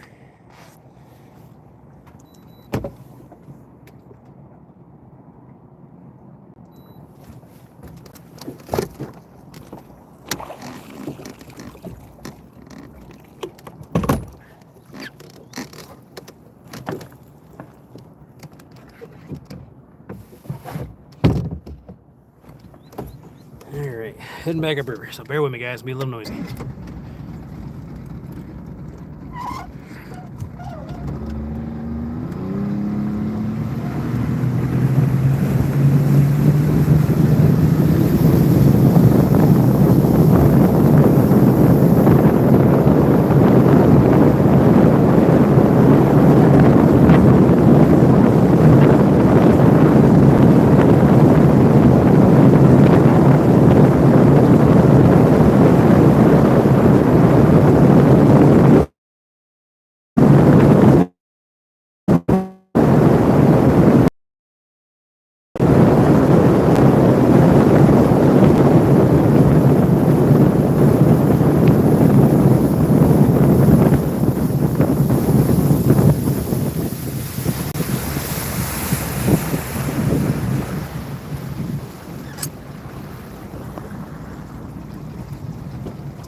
All right, do it again.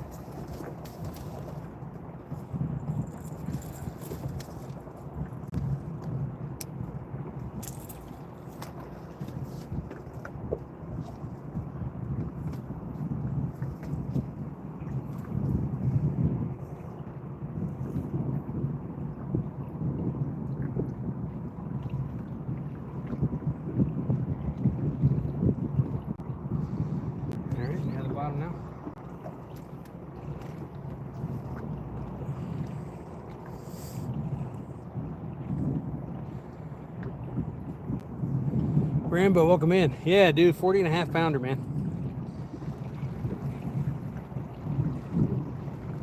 Only one, but it was a good one. We're gonna try to get one more. I put on a really big headpiece.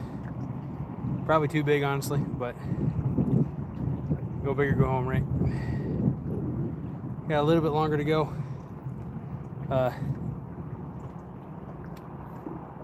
Worst case scenario, after drift 2, we'll downsize with a smaller bait and try to at least catch another fish or something else.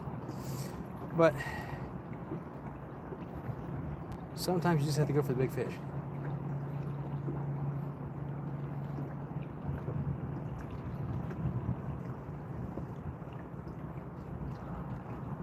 Yeah, 40.5, yes sir. On a skipjack body section. On a Shattercat bumping rod with a Walmart reel. Big belly bass, welcome in. We're not bass fishing, we're catfishing, but we do fish for everything on this channel. Primarily we do catfishing and carp fishing because I got a 3-year-old and I'm kind of like sitting and waiting for the most part. I do like active fishing though, quite a bit, so I'm bumping for catfish tonight. But we do fish for bass and other stuff as well. I understand, man. Don't worry. I'll clip it out. You'll be able to see it eventually. It just won't be right this second.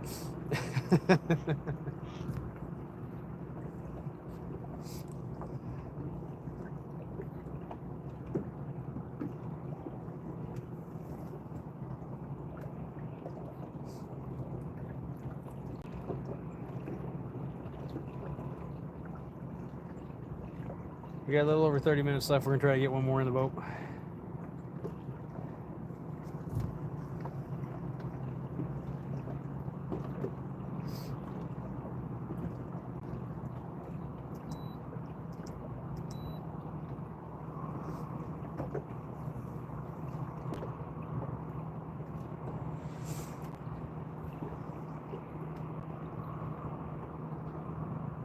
Hey, nothing wrong with that, man. I wish, dude, walleye is one of those fish I wish I could catch more of.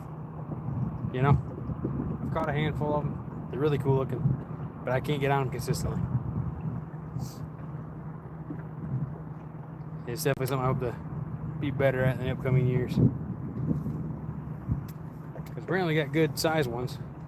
They consider a trophy class walleye in Tennessee to be 28 inches long, which is pretty good size in my opinion.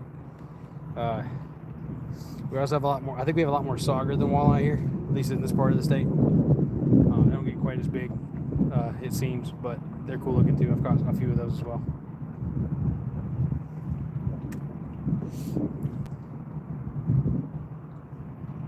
This is an Ozark Trail, so Walmart. X10 Pro, I think. I think it was $35 or something like that. I bought it for Alabama rig fishing. It's not ideal for this type of fishing, at least not on bigger bodies of water. This one's fairly shallow, and because of the speed, we can actually run it fairly close to the boat. So the smaller line capacity is not a problem. Jersey, what's up, man? Yeah, man. Oh, really? What part of Michigan? I was born in Traverse City. Lived there until I was 12. I'm 34 now? Something like that. No, I think I'll be 34 this year.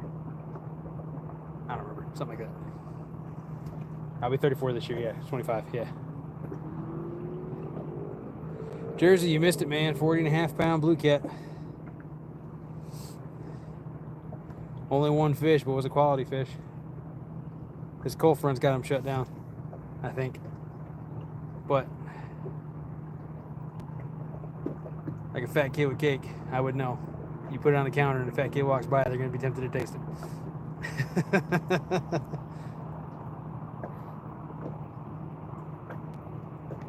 it. North, south, east, or west of Detroit. Half Century, what's up, man? 40.5 pounder, man. We caught one fish, 40.5 pounds.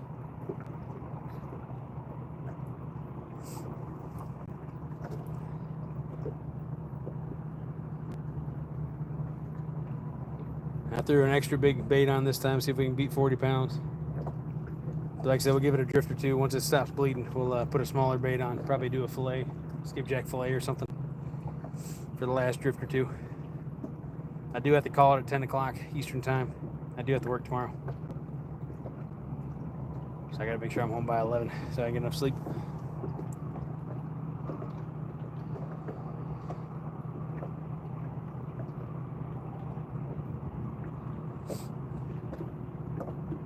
Okay, yeah, so you right on Lake St. Clair? Or pretty close?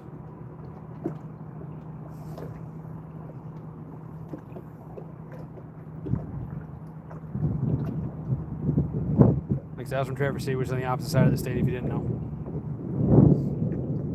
Random fact for all you non-Michiganians. Traverse City, where I was born, is the cherry capital of the world.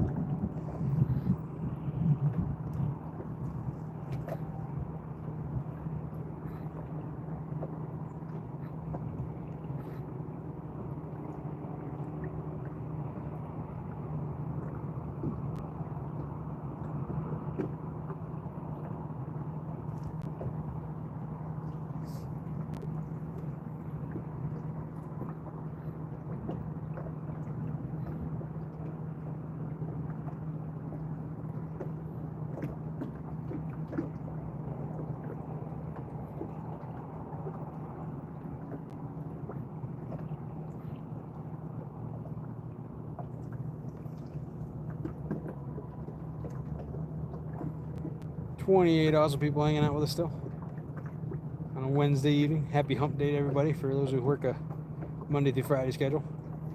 We're almost to the weekend. For all you mothers in here, happy Mother's Day early. Oh wow, that's a big mark. I bet that's a gar or a striper. He's 5 feet off the bottom. He can see my bait. Or he didn't see my bait, obviously I went under him. That guy, what's up? Daryl would say that. Appreciate it, Rambo. Stay safe, man. If I didn't say it, that guy, welcome in, man.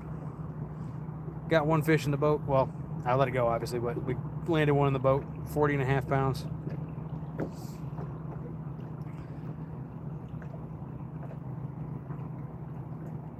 We are essentially bottom bouncing for all the non-catfish anglers in here.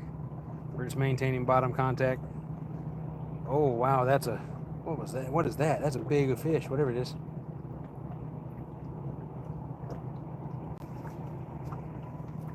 That could be a sturgeon. That's huge. That's probably the biggest mark I've ever seen on this fish finder, Bob. Oh, here they go. Or it was on one of the two. Dang.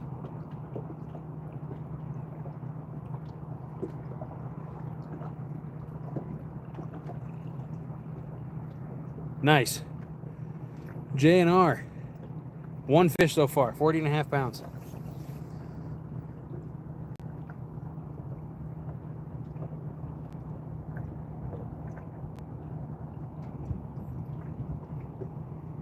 It's definitely worth coming out.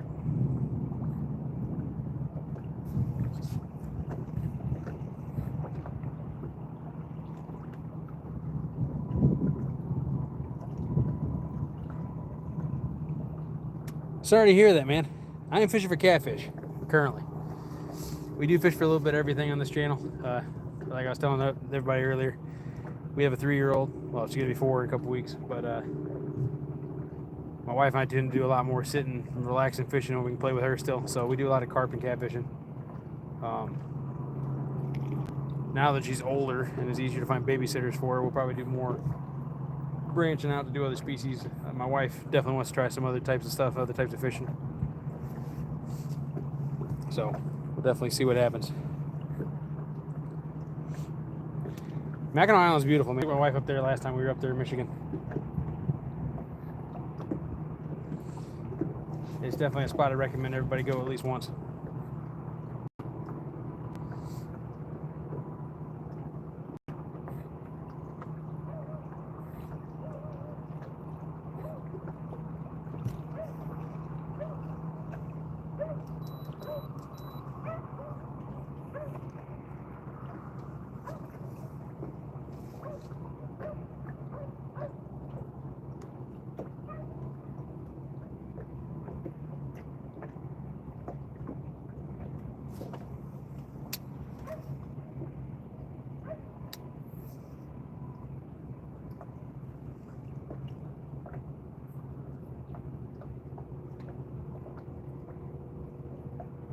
I have a very large bait on right now, so I'm hoping something big enough to swallow it all will show up, but we'll see.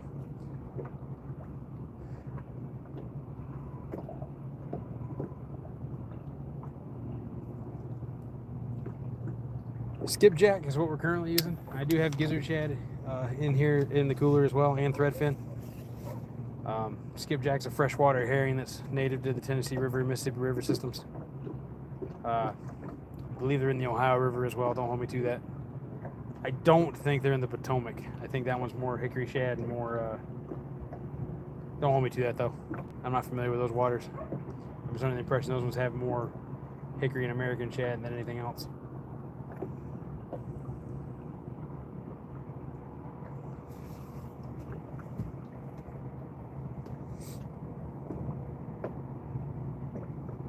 But skipjack's a freshwater herring. Bloody, oily, and smelly. It makes excellent, excellent catfish bait.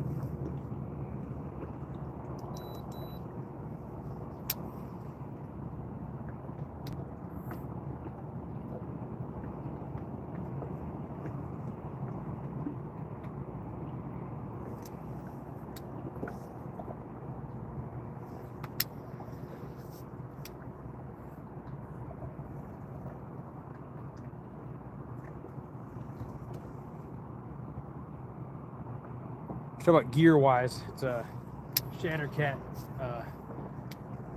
extra heavy fast action bumping rod. It's a Ozark Trail, so Walmart special bass fishing reel. It's the X10 Pro. Using Gamakatsu circle hooks, using F.O.A. Customs spook, which is it's basically it's like a topwater spook like you use for bass fishing, but it's got rattles in it. No hooks. It's just used to attract and help float the bait off the bottom a little bit to help keep from snagging. Wildcat, the count is 1, but it's a 40.5 pounder. So slow bite, but quality bites. I missed 2 other fish that I know for sure. One I'm pretty sure was just a channel cat pulling the gut pocket out, so I don't think it actually counted. Maybe it was just a little tiny tap. Could have been a gar too. Don't know for sure on that third one, but because I know I missed 2 and we caught the 1. So definitely worth coming out. 40.5 pounds, yes sir. I'll be I'll clip it later so you guys can see it if you missed it, or for those that want to see it. I'll also have a picture on Facebook and stuff like that too. Yeah, Extra Outdoors and my personal Facebook. It'll all be there.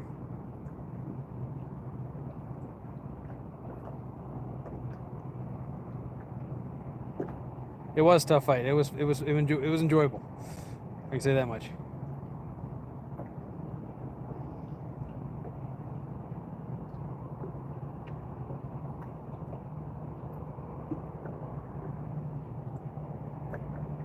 Enjoyable for sure. I 10 out of 10 recommend for anybody who's never tried it.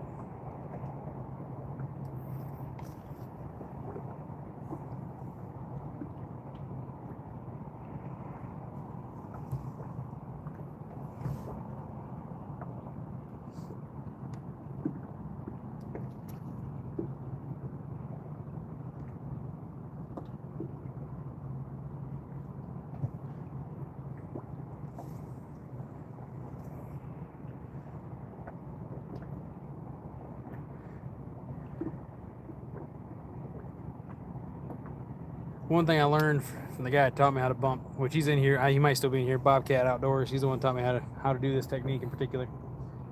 But when you're fighting these fish, once you actually get the hook set good, if they're good sized fish, they typically will swim upriver. So what you do is you shut off the trolling motor entirely. Like right now I'm using it to slow down the drift, but you shut the trolling motor down entirely. That way they're fighting the boat and everything too. And obviously you don't want them getting caught up in your prop and whatnot either. But it helps out a lot. But yeah, this reel is not made for these big fish. I don't think. I don't have to drag all the way tight. I'm only using a 50-pound leader. Really should be using like 80. So I was trying to be careful, letting the pole drag a little more than it probably needed to and whatnot. But I landed it. That's all that matters.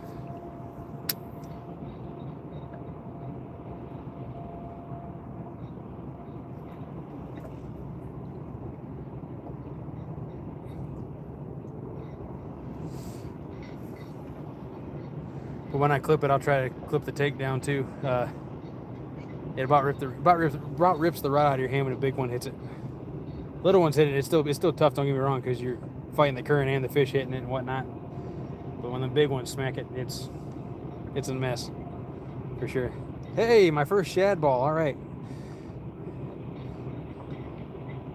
Still getting used to this fish finder.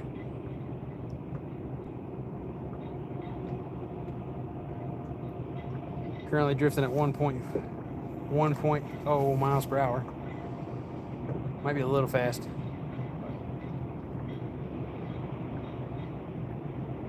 That's what that other fish came on about speed-wise. Biggest thing is maintaining bottom contact. By doing it this way, you're able to go up and down all the little nooks and crannies, over trees, over rocks, all that good stuff. Put the bait right in their face, right in the strike zone. And when they hit it, they hammer it, man. Just like a freight train.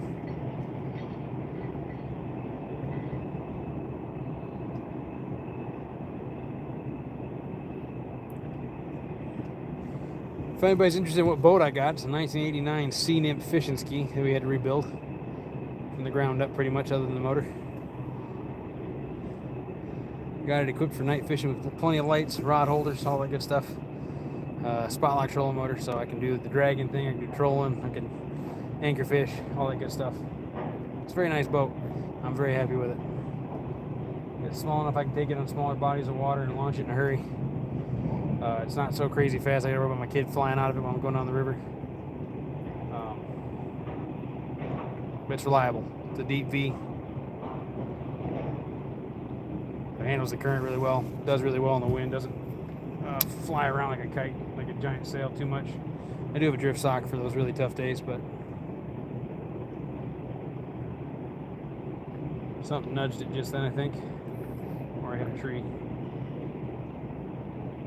I'm a little bit further over than I'd like to be, but we're still in good current, so I'm gonna keep going.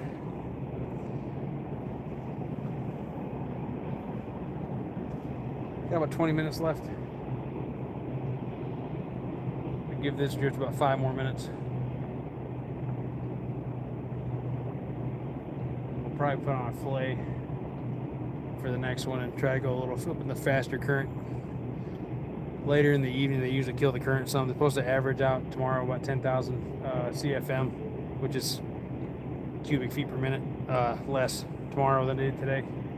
So they should be slowing it down soon if they haven't already. So I imagine the fish will start moving up there more as the current dies down. They get closer to the food. The only thing I haven't done today, which I'm not doing in the dark, is behind me over here there's a bank with a ton of fallen trees. I will not bump that in the dark. One, because I can't see what's going on, but two, it just sounds like a nightmare. I would consider bumping it in the daytime. And that might be next trip, but this is the first trip in the boat, solo bumping. I usually fish with other people when I bump, but the boat's fairly new. I'm still figuring it out. It's new to me. Obviously, it's an 89, so it's antique, but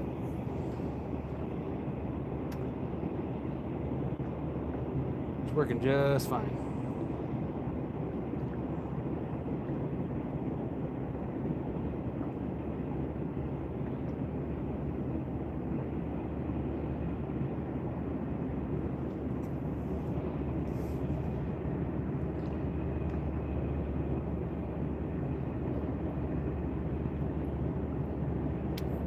Hopefully we can put one more on the boat before the end.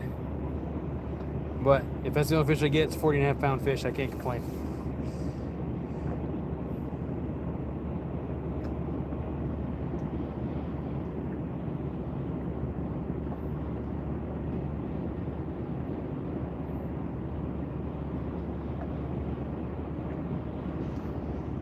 We are hitting a little bit of a hole here, so that could be good. Man, I'm marking some good fish.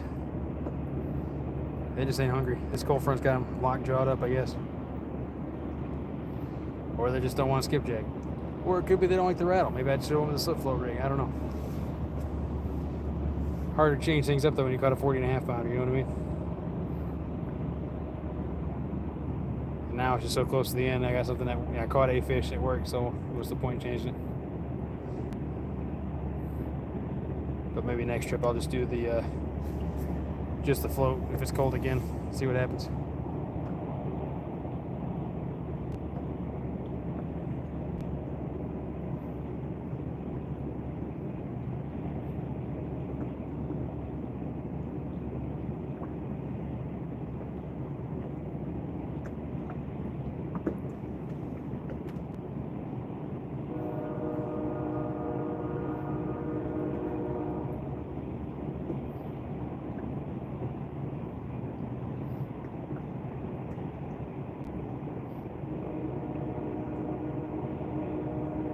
Still got 16-ounce people hanging out with me. Appreciate you guys.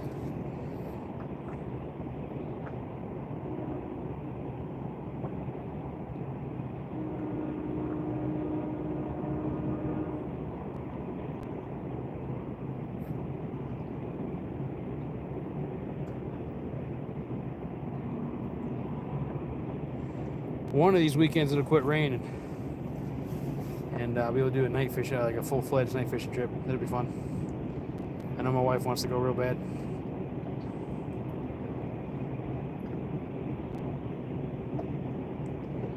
She really likes flathead catfish, and those are easier to catch at night. Not always, but generally speaking, it seems like they're easier to catch at night. And I got lots of spots to try. Now I got a boat.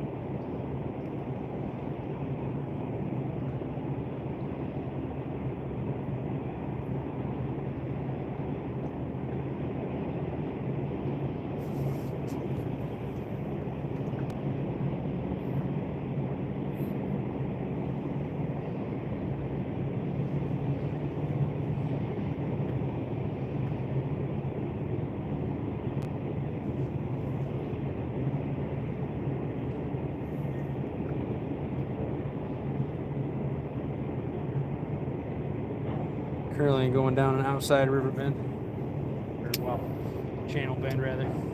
River's relatively straight here, but there's a channel that's washed out. We're going down it right now.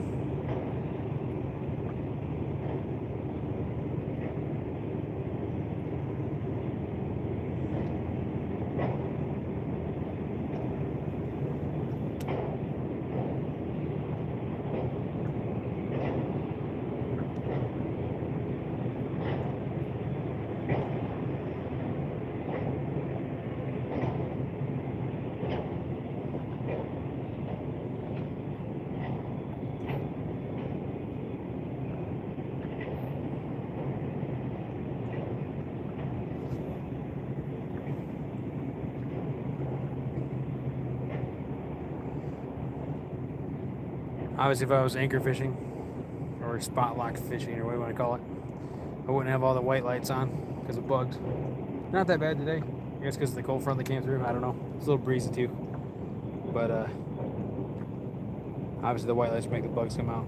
I can make them red lights. I can make them any color I want pretty much. But on the rod holders in the back, I have black lights equipped to the front of those, and so you'd see those on instead, kind of thing.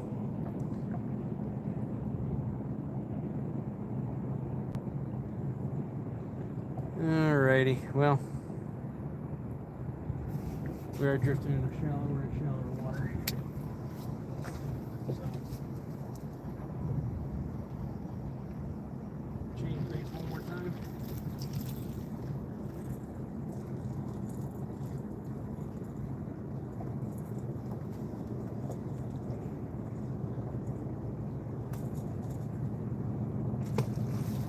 Go up river and do one more drift.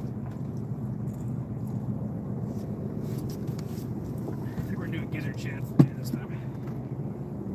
Just to change it up.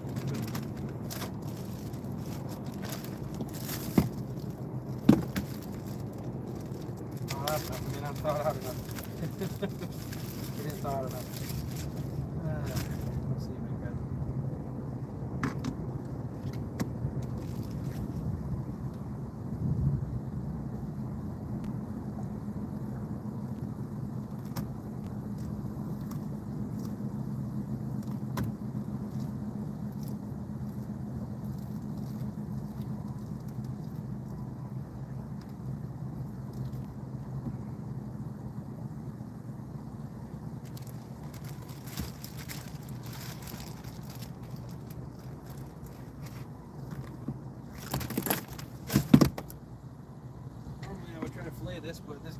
is full of eggs, so it's really not that big of a bait.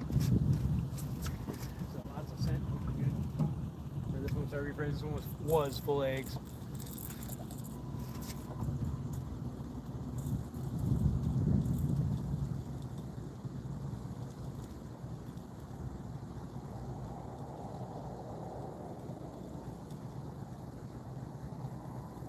Looks still good and sharp.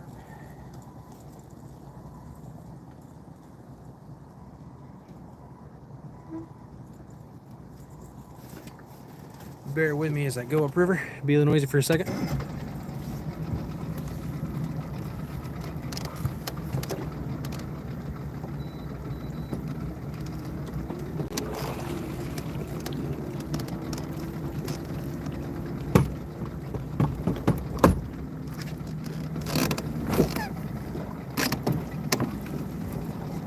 All right, here we go. Sorry about the noise.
All right, last grip.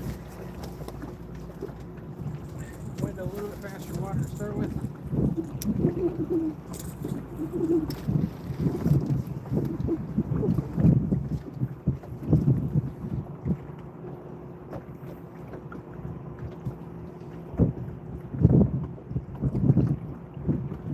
The current's quite a bit faster here, and this a little further a ways up. It's pretty crazy how fast it changes.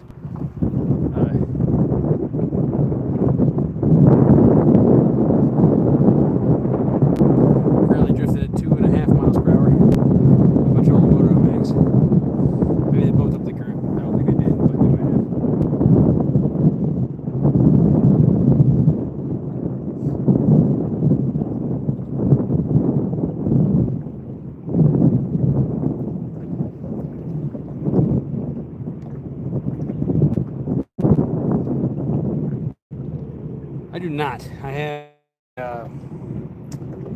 Lowrance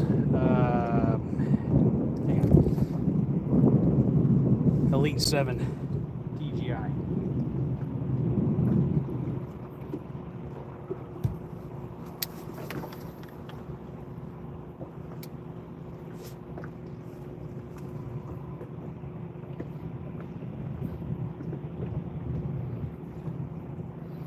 I just came upstream, so that's probably what it was.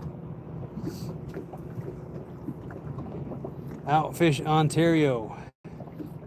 Do I have fish brain? Yes. Do I use it? No. Bite's good. Well, it's slow actually. Caught one fish, but it's 40.5 pounds, so it's a good fish. I'm gonna tell you right now, YouTube is the best place to learn about fish finders. You can find videos that are specific to your fish finder, which is great. I used to have an Elite 7, Elite 7 Ti. Awesome fish finder. But yeah, I had to do the same thing. I had to look up videos, look up PDFs, all that good stuff. Google was your best friend on that one. Best thing I can tell you. And the best thing I can tell you also, when you are using it, ignore there's a little setting. Oh, I got hit and missed it. Dang. There's a setting where it's supposed to automatically show up as fish on your fish finder. Ignore that. You will learn so much more learning how to do it without that setting. And the other thing I tell you when you first figure it out, use it more to learn structure first, because at least then you're still potentially getting on fish, rather than trying to find just the fish themselves. Learn to find the structure with it, and then go from there about doing fish.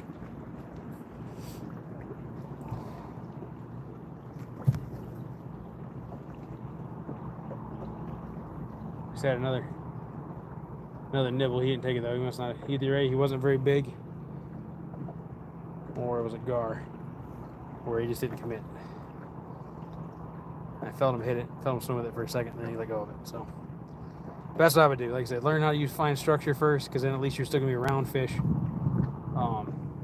Once you figure out how to understand how the structure works and how to find it well, adjust your settings so you know exactly where it's a rock bottom versus a mud bottom, all that good stuff. From that point on, then you can do micro adjustments based on your species. Bigger fish, especially ones with scales like striper or carp or anything like that you're looking for, you can have a lower sensitivity and still find them because their backbone registers on the pings easier. Species like catfish, bigger ones obviously you can find, but fish that don't have scales or smaller fish, you have to run weaker settings in order to find them. It doesn't ping. I'm sorry, you have to run stronger settings rather, because it doesn't ping clearly. So that's kind of my dirty rundown on how fish finders work. I'm not an expert. That's just what I learned from the couple years I have messed with them. I was primarily a bank fisherman before that. Somehow I ended up by the stupid bar stop again. Oh, really? Come on, guys. Just commit.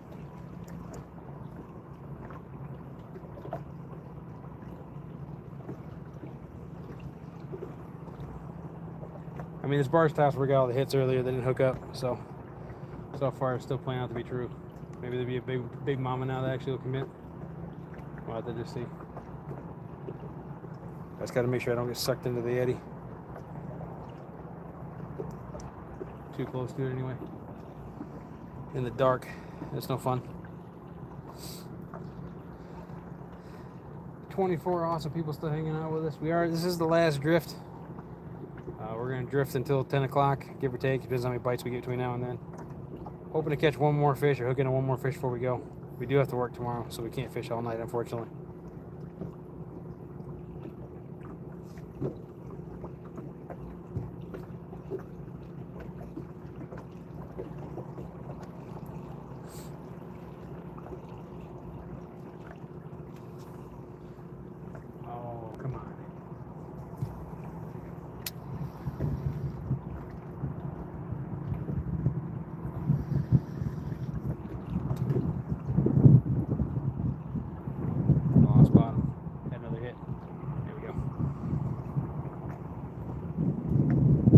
Cold front's up again.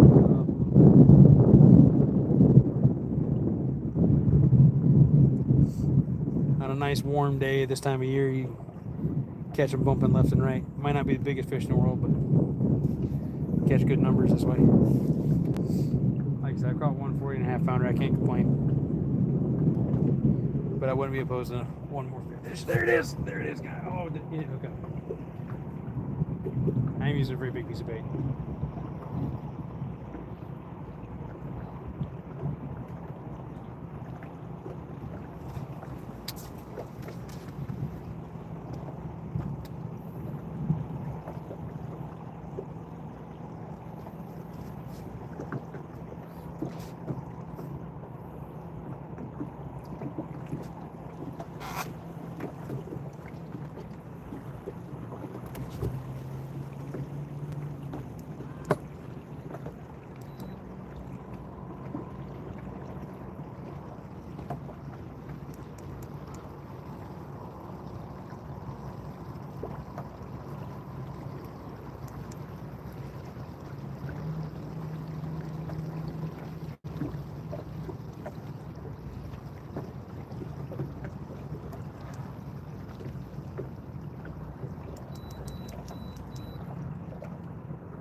Sorry, I had to avoid the pylon again.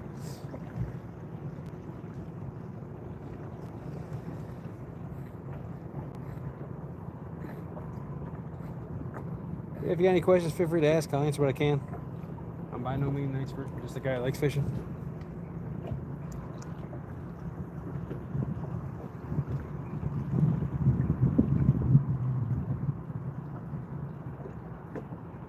Yeah, definitely too big of a bait. That's the fourth fish. Oh, there we go. Maybe that one hooked up. Maybe.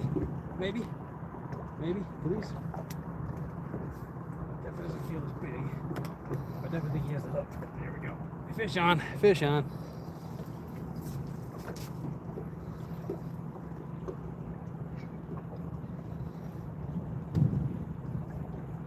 I think it's a little bit smaller fish.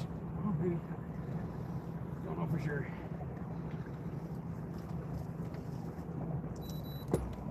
Feel the trolling motor.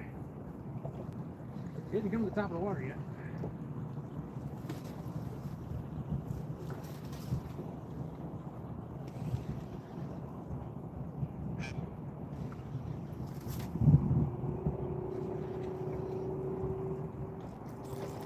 I don't even know how this guy got the bait in his mouth.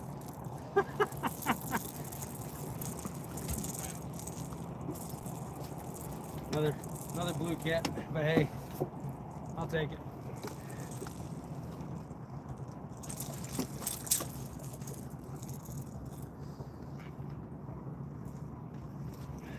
Just a little guy. That first one I caught probably could have ate him for lunch.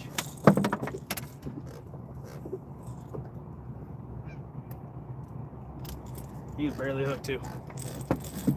Barely hooked.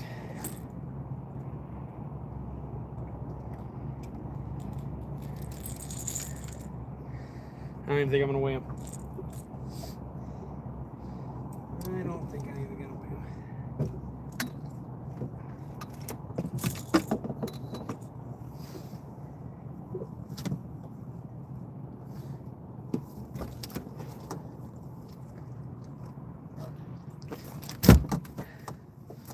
Easy, buddy. Just trying to show you to the camera. I'll let you go.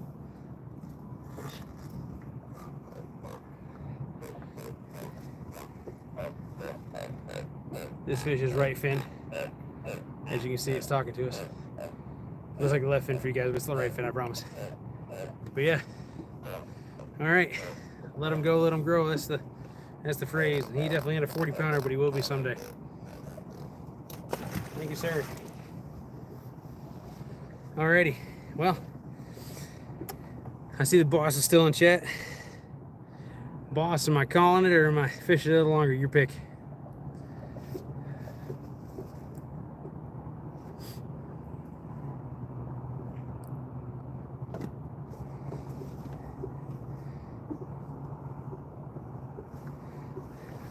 Happily married for 10 years to Mrs. Yak over there.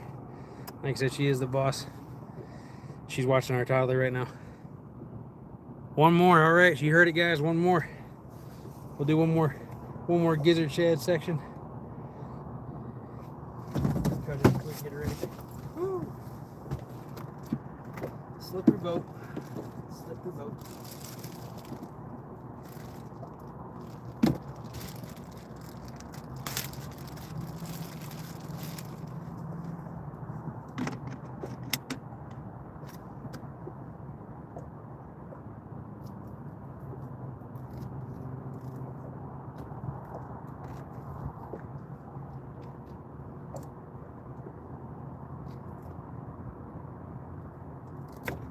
Do not have a cutting board for the boat yet, so we're using the old wood on the back of it.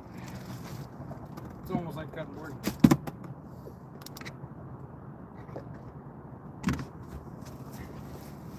Probably not exactly ideal, but it works.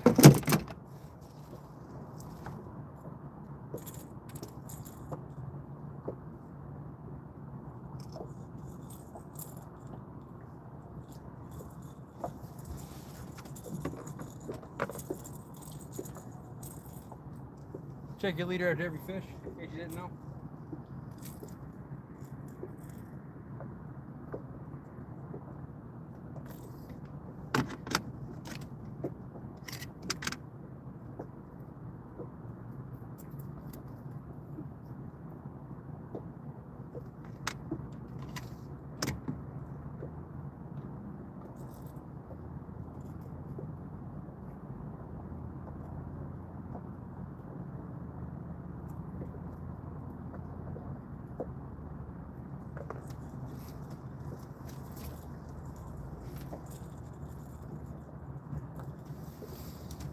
Got another gizzard shad body section on there.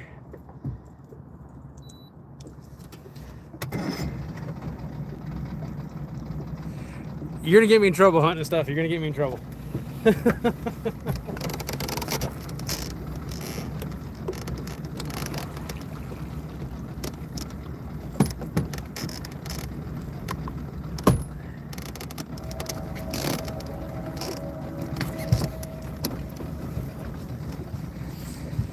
I think she's just being nice because the last couple trips I tried doing solo with this boat, I've had problems. Last time I couldn't get it started at all, so I was stuck out, not in the middle of the lake, but in the middle of the boat launch at 3 in the morning. And then the time before, one of the times before that, I took her out. Just so happened we went in, take a lunch break, and it wasn't working. I wasn't able to get it fixed, obviously, but yeah. Yeah, see, you're gonna get me in trouble, man. I told you. All right, give me just a second, guys. Give me windy. I'm gonna go ahead and mute this for a second.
All right, I'm back. Big fish energy, guys. Last one. Yep, thank you.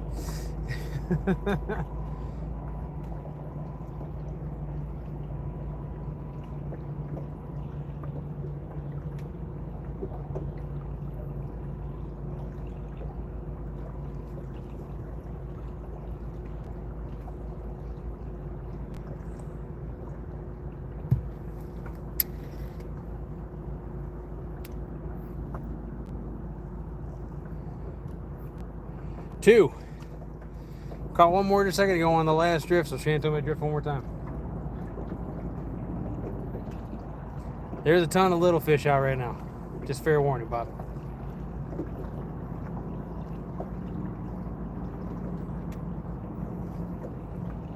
Tons of big marks. I'm pretty sure I saw at least one sturgeon mark, and it was huge.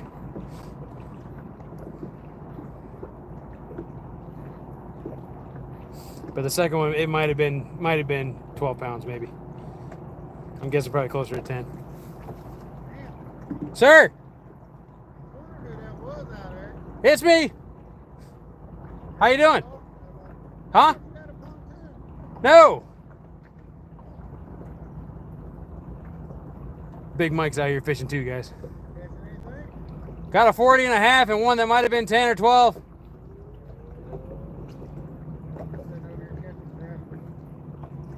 Anything good size? Yeah. Oh, wow. That's a good day of crappie fishing. Yeah, I got to work in the morning, so that was last drift was supposed to be my last drift, but I caught that fish, and so she told me to do one more. Gotta listen to the boss, you know.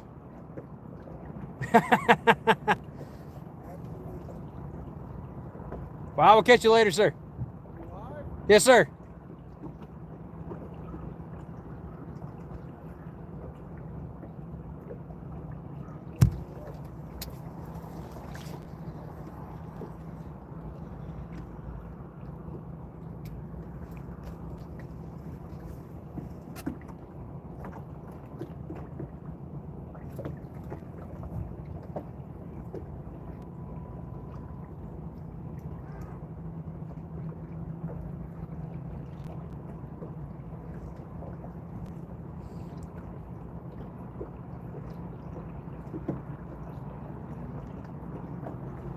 Yeah, fishing with Big Mike. He's out here catching crappie right now. He's another big time catfish. There he is. I see you too, man. He's also another very good catfish angler. I've learned a lot from him as well. He's almost exclusively bank fishing. He does fish on a boat with other people. Funny story, first time I met him. I was over here at the dam, fishing from the bank. Guy walks up, surf rods, 15-foot surf rods, maybe 16-foot. They're huge, right? And I look at his reel, and it's a big reel. But dude looks like he's using weed eater string for fishing line. And I'm just like, what do you expect to catch with that? So what does this guy do? He takes a 15-inch crappie, throws it on there, chucks it out as far as he can chuck it out. And wouldn't you know it, something smacked that crappie. Now, this guy, he's my height. Pretty good sized dude. This 15-foot rod's doubled over for a second. And you think, wow, it's a big fish. And you wait for it to go downstream. Well, instead it goes up one of the holes in the dam. Which, okay, fair. Whatever, right? So it's sitting there. You can see it's stuck at the moment. And all of a sudden that line snaps. It sounds like a cannon went off, man. I don't know how he didn't land in the rocks and bust his head open. Crappie is a good bait. Right now we're fishing Nickajack Lake, right below Chickamauga Dam. But I fish pretty much all the Tennessee, well, I say all the Tennessee River, all of Chickamauga and Nickajack. I do fish Watts Bar occasionally. I'm not picky when it comes to my spots. I just like to fish. Right now we're bumping for catfish. It could have been, we have 6-foot sturgeon here. We got catfish that exceed 100 pounds. Got big old striper. I mean, it could have been all kinds of things. I'm leaning probably more towards the catfish because of it being that big of a crappie, but because that would have to be a really big striper if it had been a striper. And usually they run downstream and they go 100 miles an hour, whereas his, it went upstream and just stuck. So it was something big and heavy. So like I said, I'm leaning more towards it was probably a catfish.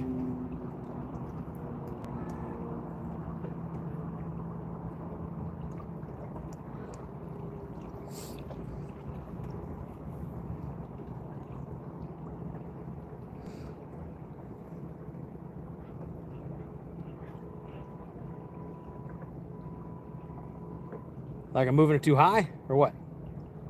Or just too fast, like too often?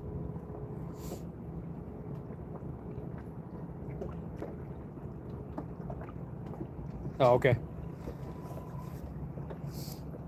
Like I said, I'm new to this. Bobcat there's the one taught me how to do this bumping technique.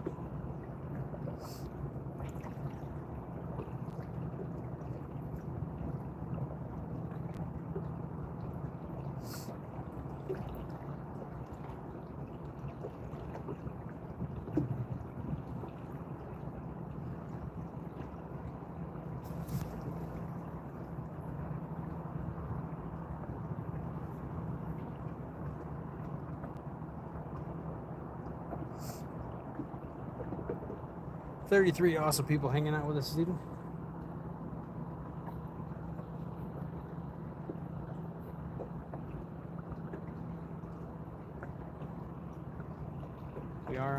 bass drift before we hit the call it. We do have to work tomorrow, unfortunately. Got to pay the bills.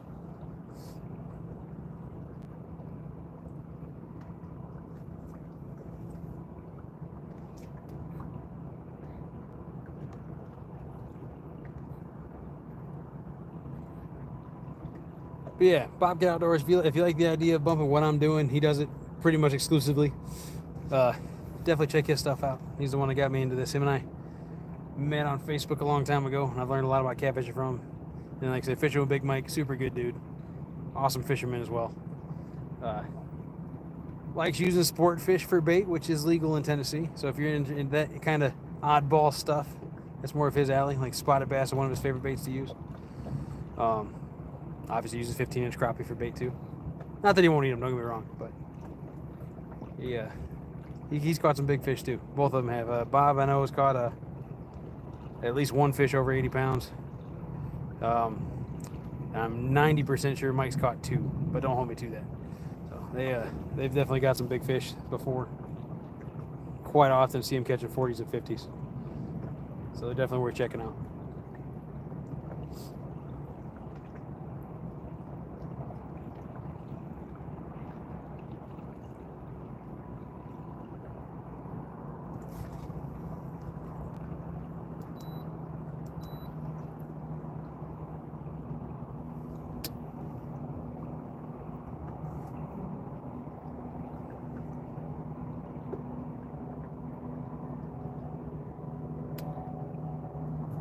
I mean, that makes sense, Bob.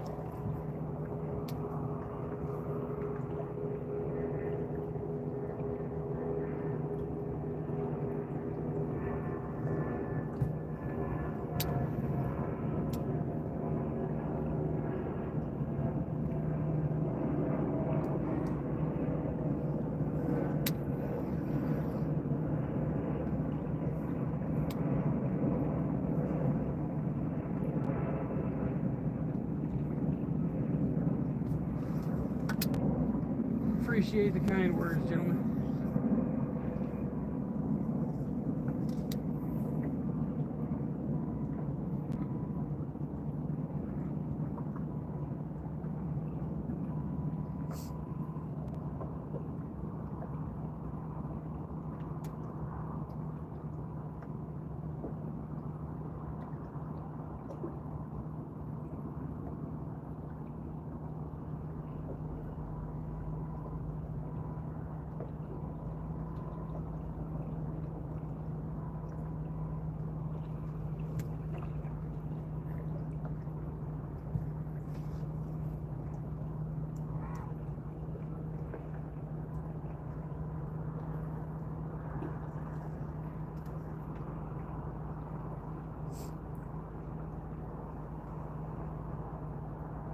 I know, right? I had my anniversary for mine, I think it was in March. Might have been April.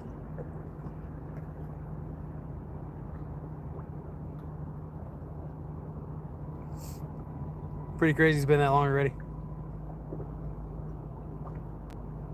And it all started with, whoa, whoa, whoa, whoa, whoa, whoa, whoa, whoa, whoa, fish on.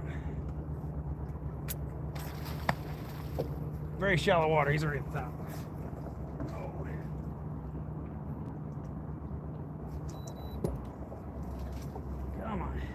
See what we got.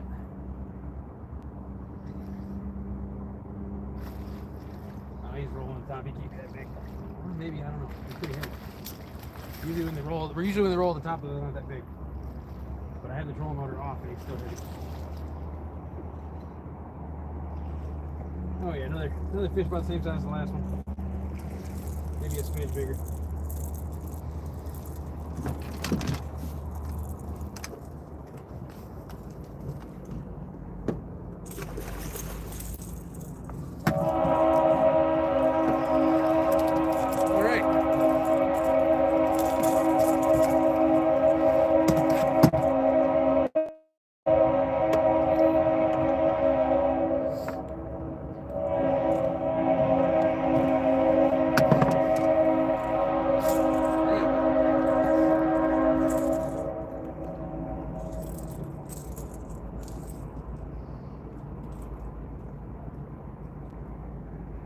How in the heck did you get hooked like that?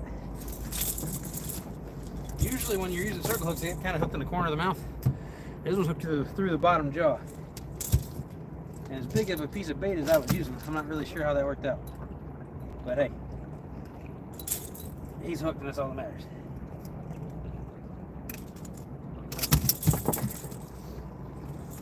If you unhook, you fall down. Damn, buddy. There he is, unhooked. Toss this in the back so I don't get hooked all the time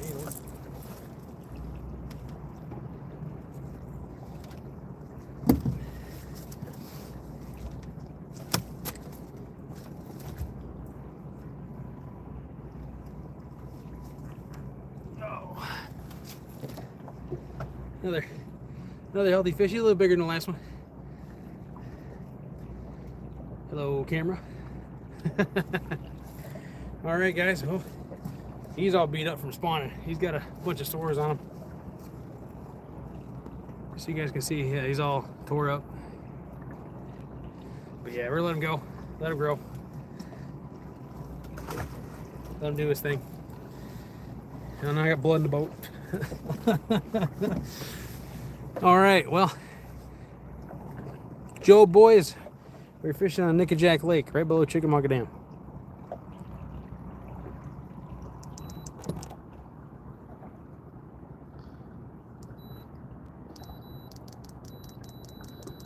Just a second. Here we go. All right. Well, guys, I am going to call it. 3 fish is a good day. Biggest one being 40.5 pounds.